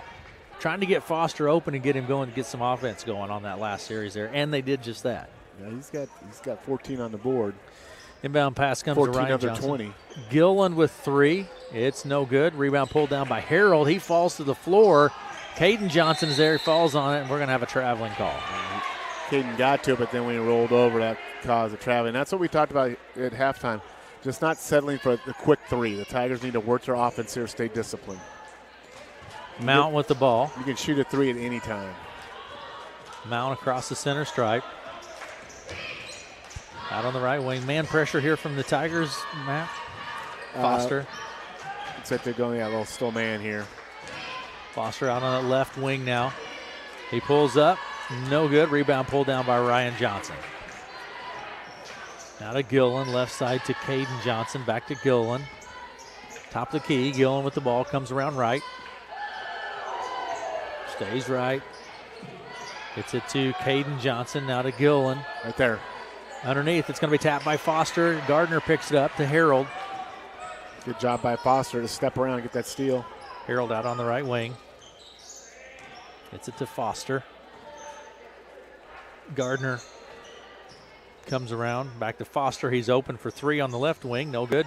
Rebound Caden Johnson. 6:14 to play in the third. Good block out there by Caden Johnson. Inside to Ryan Johnson. He fakes it and is fouled. He'll go to the line for 2. That may be on Mount. There it is. That'd be his 4th. Nope. It's going to be on Foster. That's his 2nd. Good pump fake there by Ryan Johnson. I'm a big pump fake fan. That's a neutralizer to get someone up in the air, especially if they're taller than you. Neutralizes them. Ryan's shot is good from the free throw line. You see Ryan's not going with the one-hand technique that he had last year. Yeah. 42-20, Red Oak leads. Back to a more conventional free throw form here. He did well with that last year. I thought so too. Second shot from Ryan is good. He gets both of them. 43-20, Red Oak leads. Mount with the ball. The center circle. Goes right to Foster. Down underneath to Harold in the blocks. He backs and then kicks it out to Evans, or to Holmes. Mount into the lane. Puts it up. There's Caden Johnson coming away with it. Pushes up the court. Caden to Ryan Johnson for 3. It's no good, and we're going to have a foul. It's going to be on Caden Johnson. Had his hand on his back, and he gets whistled for it. Caden Johnson. That's his first personal foul. Inbound pass to Mount. 43-20. Red Oak leads. Mount with the ball out on the left side. Gets it under the blocks to Harold, and he'll be fouled again. Caden picks up a couple quick ones. And I like seeing that. They've got Harold down a little block, and they got it to him, and that's just the power move. I think that's there all night long for the Mustangs. And Harold will go to the line. Harold has 2 points in tonight's ball game. Shot is no good for Harold. 5:34 to play in the third. 43-20, Red Oak leads. Blake Harold at the line. 6'3" junior. Shot is good this time. 43-21. Neither team has put their full court press on yet this half. Out on the left side to Caden Johnson. Gillen out on the right side. Inside to Ryan Johnson in the blocks. Works his way down to the baseline, then to Caden Johnson. He puts it up, no good, gets his own board. Falls on the court, and we're going to be whistled for that travel again. Caden's going to get that travel. That one's a little bit more questionable, but nonetheless, good hustle there by Caden on the floor. He gets on the floor, he scraps for it. Inbound pass to Gardner, back to Mount. 5:12 to play in the third. Mount with the ball to center circle. Goes right. There's that Harold in the blocks again. Going to be double teamed. He turns, puts it off the glass. It's no good. Sifford grabs the board. And pass was tipped, and then coming away with it is Mount. Works his way down, puts it up off the glass. It's no good. Sifford again with the board. Out to Hunter Gillen. He pulls up for 3 off the left wing. Yeah, don't need that. And down to the other end, Mount has the ball. He puts it up, and he scores 2. Lose your pen. I lost my pen. Going to have a timeout here. I think Coach Plank wants to talk over, hey, what do we do on this offensive end here? Mount has the points. And see, I have a backup. You have a back. Yeah, I think the Tigers need to Coach Plank's going to be talking about, let's figure out what we're doing offensively here. And it's 43-23. Tigers with a 20-point lead, but not quite as sharp here to start the second. Yeah, I mean, it's hard to stay engaged when you're up that big, but that's like we talked about halftime. That's a challenge. Bring the effort. Let's see if they get. Coach Plank may go in that full court press here. It seems to me that the Mustangs are trying to get Foster open for the shot, and it also seems that they put Mount down in the blocks now. Yeah, Foster and Harold on the same side is a good side because you got Harold in the low post. You got to defend Foster outside. You can kick it down low to Harold. You'll see those two guys on the same side of the floor most of the time. Good job there, Coach Soderberg. 43-23, Red Oak leads. 4.5 minutes to play in the third. Tigers ball. And this kid from number 45 for Shenandoah, he's a good-looking player too. Bo Gardner. Yeah, got some height to him. 45, Evan Holmes. Evan Holmes. Gillen with the ball. Tigers got a little miscommunication. Yeah. Didn't quite work out. It goes out of play. And the Tigers are going to full court press here. Gardner will put it into play. Let's see if the Mustangs break somebody long here. To Mount. Double team. Gets it to Harold. Holmes down to the other end to Foster off of his shoulder. He regains possession, puts it up, and no good. Rebound pulled down by Ryan Johnson. Well, that'd been a big one if he got that down, give him more momentum. Caden Johnson. Top the key to DeVries. There's Gillen now. 4 minutes to play in the third. Tigers showing a little more patience here offensively. There's DeVries. He slips and you got to push. And foul's going to be on Holmes. Yep, Evan Holmes gets whistled. That's his third personal. Tigers ball. DeVries will put it into play. Mitchell Jones comes into the ball game, and Holmes will take a seat. DeVries will put it into play. All the way out to Gilland. There's Sifford, Bradley Sifford, Caden Johnson. Into the lane he goes. He'll put it up that's off a good the glass and scores two. And that's Caden's power side, that left-hand drive. He converts. 45-23. Mount with the ball. Center circle. Top of the key. Left side to Gardner. Tigers still going man here on defense. Gardner works his way down to the baseline. DeVries is there, and they're going to tie it up. Alternate possession. Stays with Shenandoah. Shenandoah will have the ball. Braden Sifford into the game. You got two Siffords, a Johnson, and then a Max out there. It's Johnson and Johnson, Sifford and Sifford. Inbound pass will come from Mount at the baseline. To Harold, catches it and releases it. No good. Bradley Sifford grabs the board. Good little play there by the Mustangs. Outlet pass to Caden Johnson. To DeVries. Now to Ryan Johnson. DeVries is open for three. It's no good. Caden Johnson.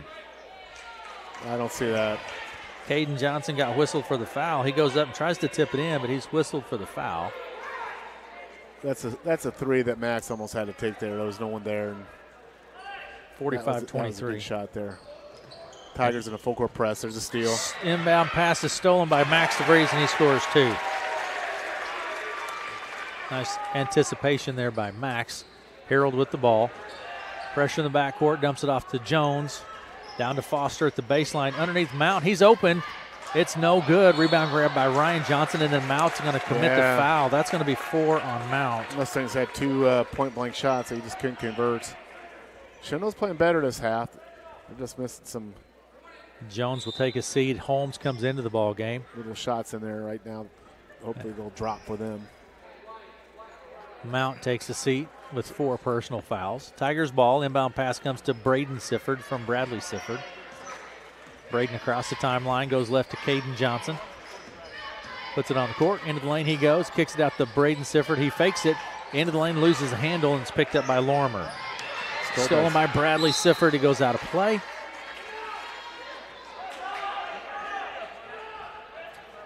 Tigers really now, you can tell this is the Tigers game right here when they get in this full court. They get energized off this. Little discussion here between pressure. the officials. Nope, I'm going to turn it back. Nope. He's pointing in every direction. I don't know which way we're going. He's pointing to Essex. He's pointing to Griswold. Inbound pass will come from Gardner to Lorimer. Pressure here from the Tigers in the backcourt. Lorimer with the ball. Braden Sifford to Gardner. Good job there by Lorimer to get through that. Stolen by Braden Sifford, pushing it up the court. Going to be a whistle for the travel. Yeah, good job there by Lorimer to stop that dribble drive and force Braden to go the other direction. That caused the travel. 2:23 to play in the third, 47-23. Red Oak with the lead. Inbound pass comes to Foster. Tap by Caden Johnson, picked up by DeVries. DeVries takes it to the other end, puts it up off the glass, and scores 2. Max DeVries. DeVries with 20 points on the night now. Gardner will put it into play to Lorimer. Double teamed. There you go. Good job Nice by Minnesota. That job. pass in the middle opened everything up right there. Foster puts it up and scores 2. That was a nice job by the Mustangs. That pass in the middle created the wing pass and then the dump down look for the layup. Good job by the Mustangs there. DeVries out on the right wing. Picks up the dribble. Gets it to Ryan Johnson. Back out top the key to Braden Sifford. He's at the center circle. Goes left to Caden Johnson. Caden works his way to the left elbow. Good There's kick. Braden Johnson for 3. It's no good. Rebound picked up by Bradley Sifford. And to Ryan Johnson. A lot of Johnson. Siffords and Johnson. If you just say Sifford and Johnson, chances are 80% you got it right. Just say Sifford Johnson. That's pretty close. 51-25. Red Oak with the lead. 1:31 to play in the third. We're going to take a break, and we'll be right back after this. Hi, this is Joe from Hawkeye Ford in Red Oak. We are saying thank you to our customers this holiday season by giving someone back the amount they pay in tax and license fees. Purchase any vehicle off the lot from Hawkeye Ford now through noon on Christmas Eve, and one lucky person will receive a check for the amount of their tax and fees. The drawing will be held at noon on Christmas Eve in the Hawkeye Ford showroom. Visit us east of Red Oak on Highway 34 or online at HawkeyeFord.com. Merry Christmas and happy 2022 from all of us at Hawkeye Ford.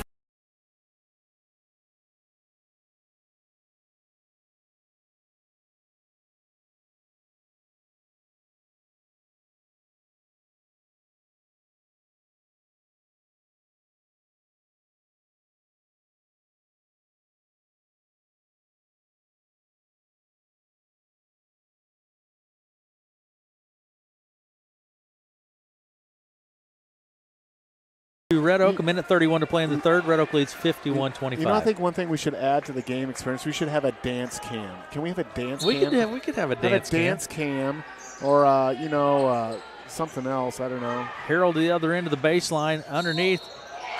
Ryan Johnson gets set. Yeah. I think when you duck that shoulder, Matt, that was 50-50 call there to me, but Harold nonetheless, he gets the call. That's only his first on the evening for Blake Harold. Gillen with the ball, right side to Caden Johnson. Spins his way, kicks it to Ryan Johnson. Skips it across to Gillen, down underneath to Brad Sifford in the blocks. He puts it up off the glass and scores 2. Bradley Sifford picks up a couple more. 13 that I have Bradley Good entry pass there from Gillen. Holmes to Gardner, now to Harold near the center circle. 57 seconds to play in the third. Harold with the ball. Down to Lorimer, back to Harold. Behind the arc, well behind the arc. 45 seconds on the clock. Gardner, he'll be fouled by Sifford. Bradley Sifford. That's 3 on Brad. Red Oak has done a good part, for the most part, avoiding foul trouble tonight, which is a double-edged sword. That press, like we said, lends itself to more fouling, but you get more turnovers off it, too. Lorimer to Foster from the free throw line. It's good for 2. Zach Foster, he's a good shot. Give me that Zach Foster all day long. Sweet left-hand stroke he's got. 53-27, Red Oak leads. 30 seconds on the clock. Out to DeVries left side. Into the lane he goes. We're going to have a foul. Brad's picking up and racking them up quick now. That's his 4. That's going to be 4 on, Bradley Sifford. What was that you said about foul trouble earlier, Matt? Yeah, well, there's 5 team fouls. I think Brad's got 3 of them in the second half. He has 4. Coach Plank's leaving him in the ball game here. 22 seconds. Lorimer out on the right wing. Puts up the 3. Off the glass. Off the glass. The bank is open in the evening. I didn't know banks were open in the evening. Down to the other end. DeVries with the ball. 7 seconds. Double teamed. Gets it to Ryan Johnson, to Caden Johnson. 3 seconds, top the key, Gillen. It's no good.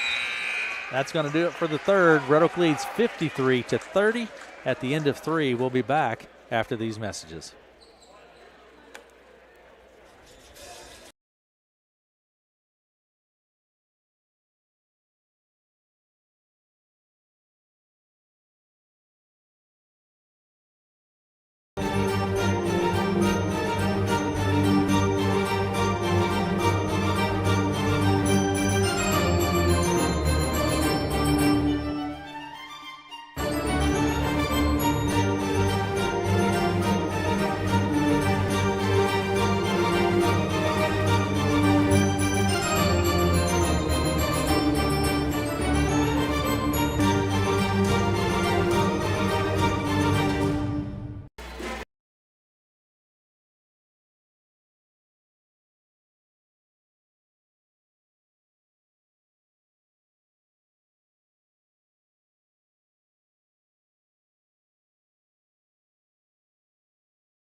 Back to Red Oak. Red Oak leads 53-30 as we head into the fourth and final.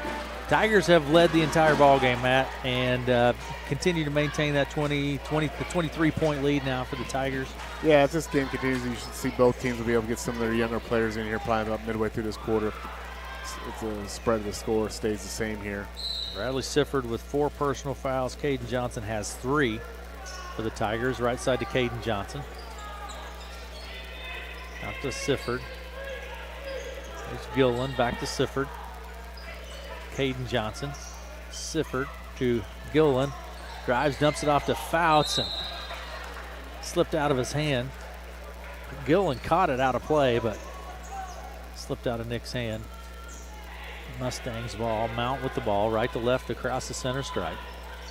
Out on the right wing. Dumps it off to Harrell, stolen by Gillen. Gillen takes it, flips it to Caden Johnson. Top the key to Brad Sifford, right side to DeVries. Free throw line, DeVries with the ball, kicks it to Gillen for 3. It's no good. Rebound pulled down by Lorimer. Lorimer outlet to Mount. Out on the right side, pulls up for 3. Short, no good. Gillen with the board. Out to DeVries, left side. Drives down to the baseline, then under the basket, dumps it off to Fouts, and Nick Fouts picks up a couple. Good hard drive by there, Max, and dumped it off to Big Nasty. We say that with all kindness regards. Nick Fouts at the hoop. 55-30, Red Oak leads. 6:53 to play in the ball game. Harold puts up the 2, no good. Rebound pulled down by Gillen. Gillen's everywhere. And Gillen's played a pretty good ball game. He had created quite a few turnovers early. Caden Johnson for 3 off the left side. It's no good. Lorimer with the board. I think Coach Plank doesn't want those quick threes here at this point in the game. Work the offense a little bit, run the offense a little bit. Lorimer out on the right side. Now to Harold. To the free throw line. Harold then down to the blocks. Kicks it to Foster for 3. Give me Zach Foster all night long. I'm telling you, this guy has a shot. Max DeVries for 3. This guy has a shot. Max and Zach are kind of going back and forth, grinning at each other as they run down the court. You can do it, I can do it, says Max. 58-33, Red Oak leads. 6 minutes to play in the ball game. Mount drives into the lane. He's fouled. That may be on Max. Nope, it's going to be on Gillen. That's 3 on Hunter. Mustangs ball under their own basket. Ryan Johnson into the ball game. Bradley Sifford takes a seat.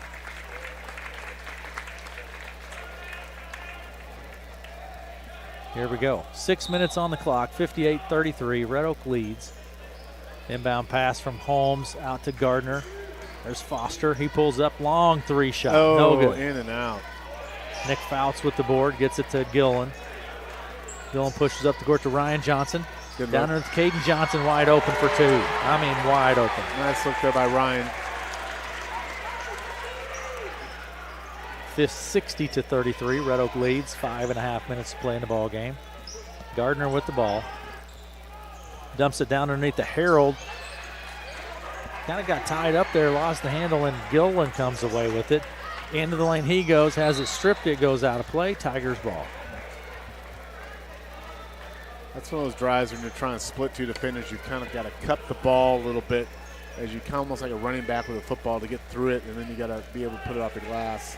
Gillen puts it into play to Fouts for 3. Nick Fouts. That got the crowd going. Nick Fouts for 3. Nick's a crowd favorite, student body favorite, Nick Fouts. 63 to 33. He's blowing kisses to the bench, Nick is. Red Oak leads. Gardner out at the top of the key. Out to Foster.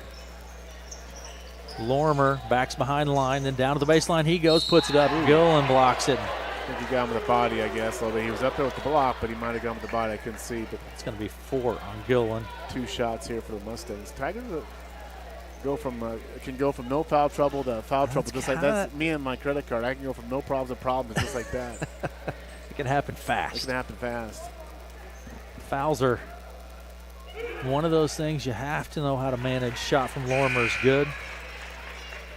Braden Woods in the game. Woody's had a good season back on the team this year. That's good to see. Braden Sifford into the game as well. Caden Johnson takes a seat. Lorimer at the line. Second shot is good as well. Gets them both. Braden Woods and Harold there. They matched up on that football field this year. Braden is defense end spot, and Harold, of course, the tight end. Braden Sifford with the ball. Goes left to Ryan Johnson. Down to Woods. Ryan Johnson out to Braden Sifford. Right wing, top of the key to DeVries. Ryan Johnson to Woods. Back to Johnson. Down the blocks to Fouts. He turns, puts it up. No good. Rebound, Harold. Nick showing off all the offensive arsenal tonight. A little baby hook there, just wouldn't go. Harold out on the right side. Remember Magic Johnson's? Oh, the little running mini Kareem Abdul-Jabbar hook. Lorimer with the ball, top of the key. You know, and he did that at 6'9" as a point guard. It's amazing. That was not unheard of back in the day. 6'9" point guard. Ryan Johnson with the ball on the court, gets it to DeVries. DeVries works his way down to the right side. Top of the key to Ryan Johnson for 3. It's no good. Rebound tapped in. Harold comes away with it. Harold across the center stripe, far side of the court, out of the right wing. Kicks it out left side to Lorimer for 3. Short. There's Braden Sifford with the rebound. He pushes it to the other end. Little reverse layup. Nice job by Braden Sifford to draw the foul. He'll go to the line for 2. Good take there by Braden. Fouls on Harold. A little quick Magic Johnson story. Yeah. When Magic was in high school, was being recruited, and he verbally committed to Michigan and then decided last minute to go to Michigan State. That impacted Iowa State basketball like nothing before. Shot is no good. The Michigan coach took a lot of heat from alumni for not able to get Magic Johnson. That Michigan coach was Johnny Orr. He wound up going to Iowa State and created Hilton Magic, so we can thank Magic Johnson for Hilton. That always comes back to Iowa State, doesn't it, Matt? True story. Shot from Braden Johnson good. He gets the second. You remember all the Celtics, Lakers, Johnson, Bird? Oh, man, tell me about Danny Ainge and here's a score. That's when the NBA was fun. Wow, here's a big game. Score, a close one. Stanton girls beat Grizzle by 1, 48-47. Marley Johnson, 25 points, 4 steals. Jimmy Stevens, 11 points, 9 rebounds. Braden Woods with the steal, takes it, puts it off the glass, no good. There's Max DeVries with the board and almost the putback. He'll go to the line for 2. Of course, you and I saw the Grizzle girls at that great all-school assembly game this week, and they played well, and they gave a good effort tonight against Stanton Vikings. That was fun. That was fun. So, what are you doing? I was looking at the audio levels. Shot from DeVries is good, if you really want to know. I'm impressed that you can keep score and do play-by-play. Well, you know, there are a few talented people, Matt. And you can multitask. Second shot is good. Max DeVries gets both of them. Max has had a great night. And 66-35. There's Harold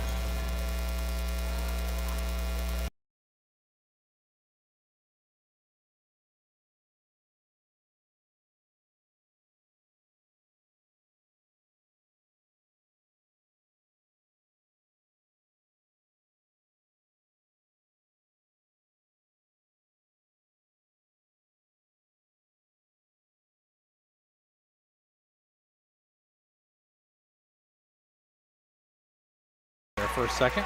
I think we're back on air now. So Coach Plank has gone to his bench. Jack Smetke, Brighton Bergen's in there, Cyrus Minson. Who else do we have out there? Chino Lepe and Aiden Bruce. There's Mount drives down to the lane. He'll be fouled by Bruce, Aiden Bruce. I believe this is, most of these Tigers, this might be their first varsity experience for Schmidtke and Cyrus Minson and Brighton Bergen. First time on the court in varsity game, I think.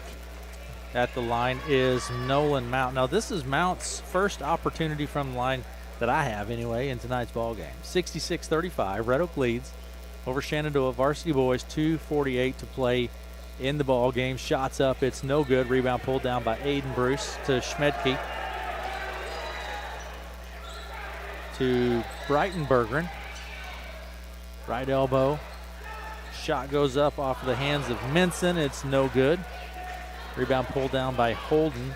Of course, Cyrus is the son of assistant coach Brian Minson, big Hawkeye fans. Shot goes up. It's no good. That was from Seth Zwickel. Shot's no good. Mustangs control the ball. Brighton Bergen, the brother of Baylor Bergen, the younger brother, the sophomore. 2:22 to play in the ball game. Mustangs ball. Inbound pass comes from the baseline from Heron. Out to Martin. Down to Heron at the baseline. Shoots the three off the right side. It's no good. Rebound picked up by Martin. He puts it up. No good. This time the rebound will be pulled down. It's blocked out of play, but the foul will be on Minson. Cyrus Minson gets whistled. It's his first personal foul. That will send Seth Zwickel. I believe Seth is their field goal kicker. His brother was a good kicker, football player, Zane Zwickel. Shot from Seth is up, and it is good. Mr. Zwickel's in the scorebook. Second shot from Zwickel on its way, and it is good. Gets them both. 66-37, Red Oak with the lead. 2 minutes to play in the ball game. Out on the right side, it goes to Berggren. Minson to Lepe. Down underneath the Bruce. Minson for three. No good. Rebound picked up. Actually stepped on the baseline. Mustangs.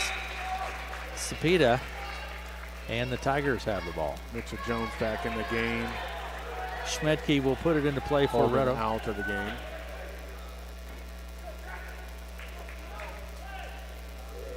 Schmedke.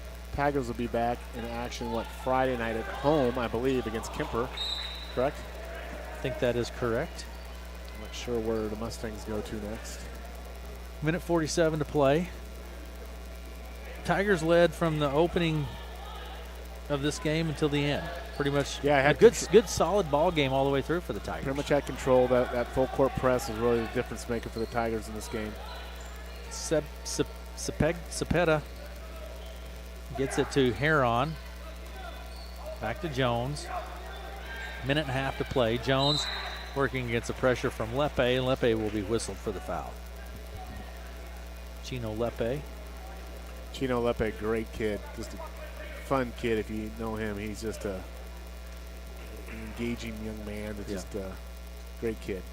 Good parents, good family. Mitchell Jones at the line for Shenandoah. Shot is up. Little flat, hits the front of the rim, no good. Minute 27 to play.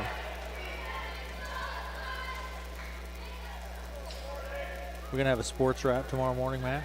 You are, if I can get up in time. Second shot is good from Jones. Make sure the coffee's on.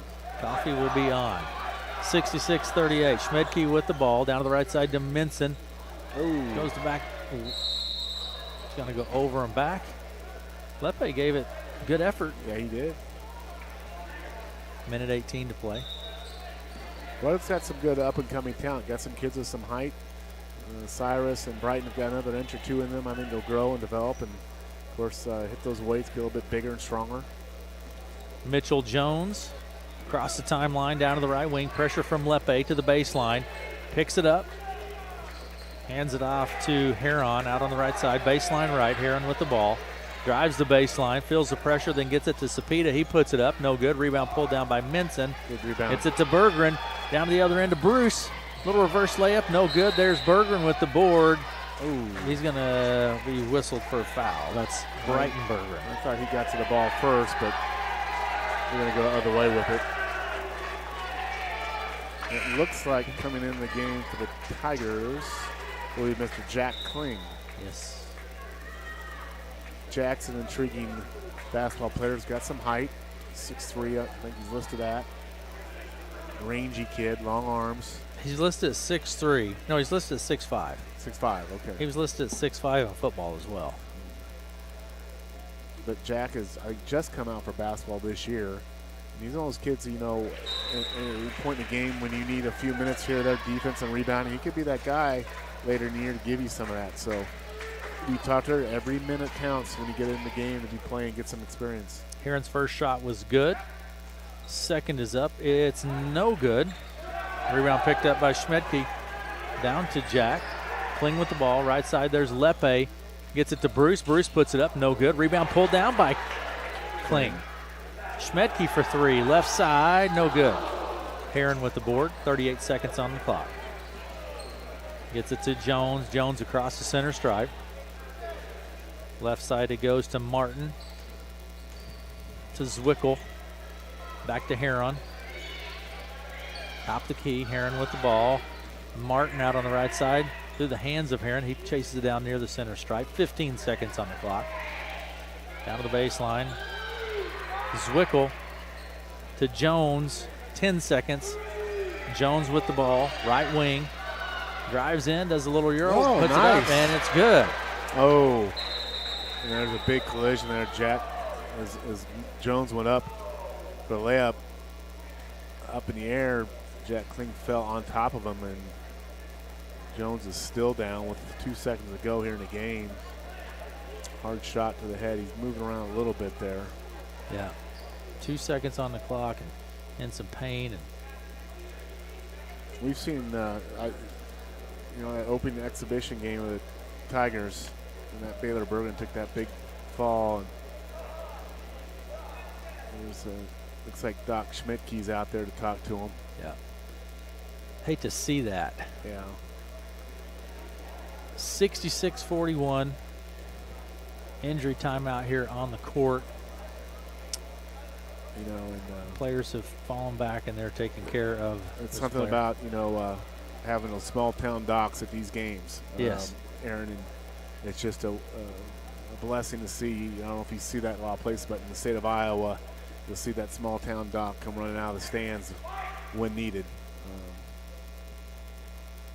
Let's say he's talking to number 25, Mitchell Jones, senior guard. 2 seconds on the clock, I suppose. Maybe we'll take a quick break here. Let's take a quick break and we'll be right back after these messages.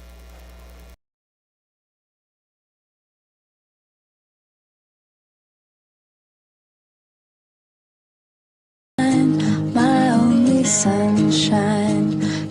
Thank you, Southwest Iowa. Thank you, Southwest Iowa, for voting KCSI the best local radio station. We are so thankful for our amazing listeners and the chance to serve all of our clients. We truly appreciate you voting us the best radio station in Southwest Iowa. Thank you, Southwest Iowa. Sunshine, you make me happy when sky.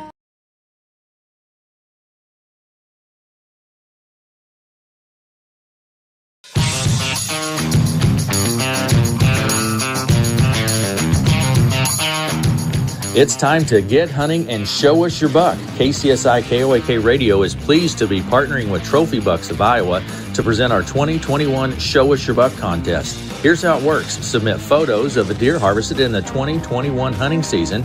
Email entries to contest@kcsifm.com. Entry deadline is January 10th. 2022. Voting will take place from January 11th to January 18th on the KCSI KOAK Radio Facebook page. The photo with the most likes will be declared the 2021 Show Us Your Buck winner. The winner will be announced on January 19th, so get hunting and show us your buck. Email entries to contest@kcsifm.com. That's contest@kcsifm.com. Call the game with 2 seconds left so they can attend to Mitchell Jones on the floor. So the final will be 66-41. And out there on the floor, you've got Doc House and Doc Schmidtke. A couple of along with Red Oak law enforcement officers personnel as well.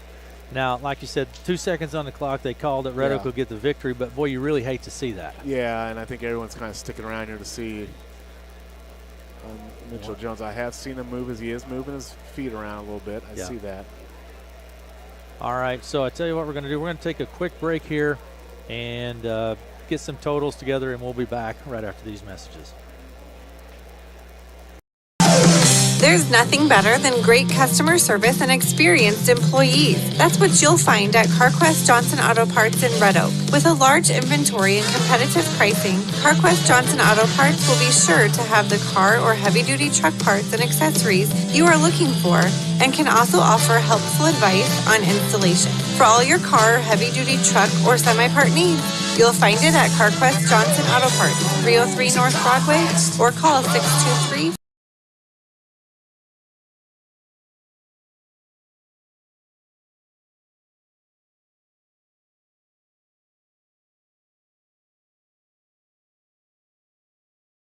From Hawkeye Ford in Red Oak, we are saying thank you to our customers this holiday season by giving someone back the amount they pay in tax and license fees. Purchase any vehicle off the lot from Hawkeye Ford now through noon on Christmas Eve, and one lucky person will receive a check for the amount of their tax and fees. The drawing will be held at noon on Christmas Eve in the Hawkeye Ford showroom. Visit us east of Red Oak on Highway 34 or online at hawkeyeford.com. Merry Christmas and happy 2022 from all of us at Hawkeye Ford. 4 points.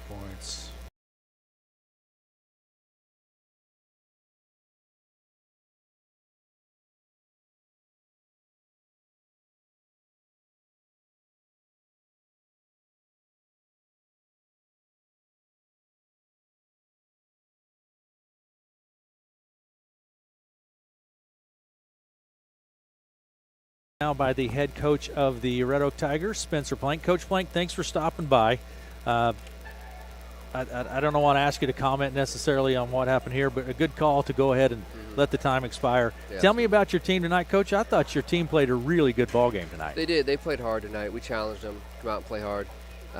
We were a little disappointed with the execution on the half-court offense, and that's something that plagued us on Friday as well. So we're going to get back to work tomorrow and Thursday and prep for Kemper on Friday. We got to get better in the half-court offense, but the energy level was absolutely outstanding. That's all we could ask for. We told them that at halftime. We actually chose not to press right away in the second half because we were trying to prove we could play half-court offense. I think this team, more than a lot of any team I've been a part of, defense leads to offense, and so we really need to press to get the game moving. Yeah, absolutely. That's what we were commenting, that you're really in your MO when you're pressing and learning. You mentioned playing together styles, being able to play a half-court offense. So, yeah, well, you have to be impressed coming off that kind of loss. So Central kind of picking it up. Good game tonight. You got to be happy. And also, I think a lot of your guards, Gillen and Sifford, every game they seem to be improving. Yeah, they do. And we saw a lot of moments tonight where you could tell that our primary ball handlers are freshmen and sophomores. I mean, when a team plays zone like Shan does, they play zone for a reason, to try to slow the game down a little bit. And we're not good at playing slow. And it was like as soon as we finally did execute, we dribbled it off our knee.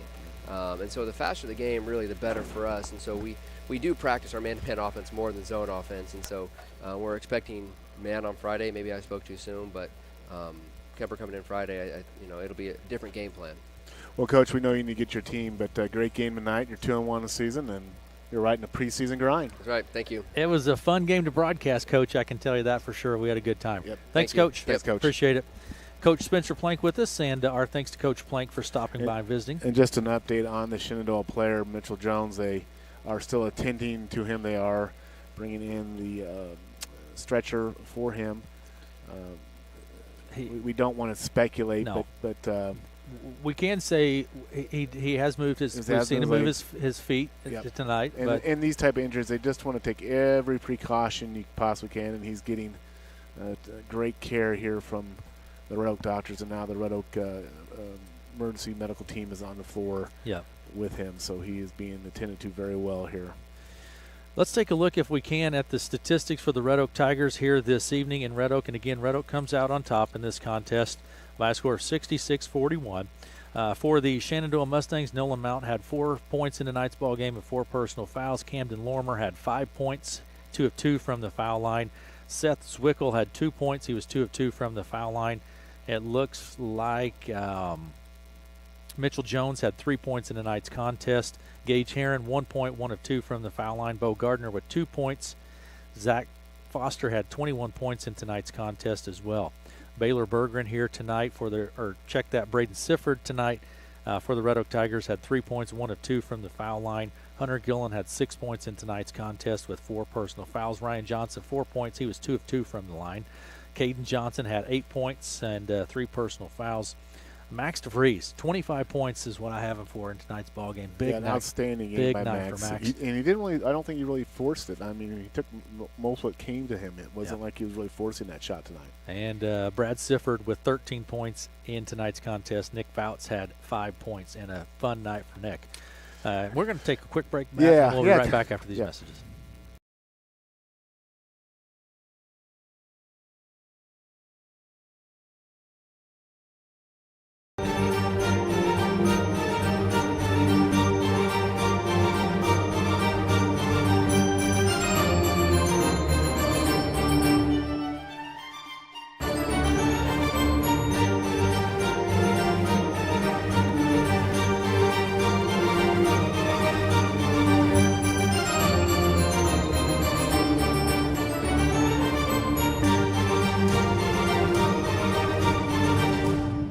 Still stuck around here at the game. It's the just Shenandoah fans really quiet in the gym, and as they're attending to Shenandoah player Mitchell Jones, senior guard, as the Red Oak Rescue is here, and they're going to be putting him on the backboard stretcher here to transport him to Red Oak Hospital. So, yeah, kind of a very disturbing way to end the game, and both sides, Red Oak and Shenandoah fans, are here still in the gym as they attend to this young Shenandoah athlete. I'm going to do one quick little wrap-up, Matt, and then we're going to call it a night. Red Oak is going to get the victory 66-41.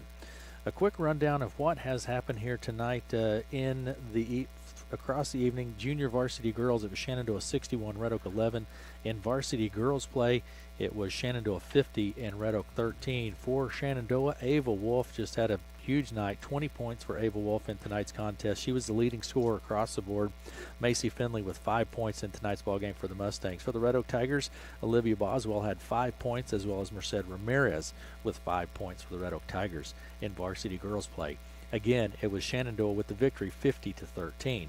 Moving on to varsity boys play for the Shenandoah Mustangs, it was Zach Foster with 21 points in tonight's contest. Excellent ball game tonight for Zach Foster. For the Red Oak Tigers, Max DeVries had another big night, 25 points, followed by Bradley Sifford for the Red Oak Tigers with 13.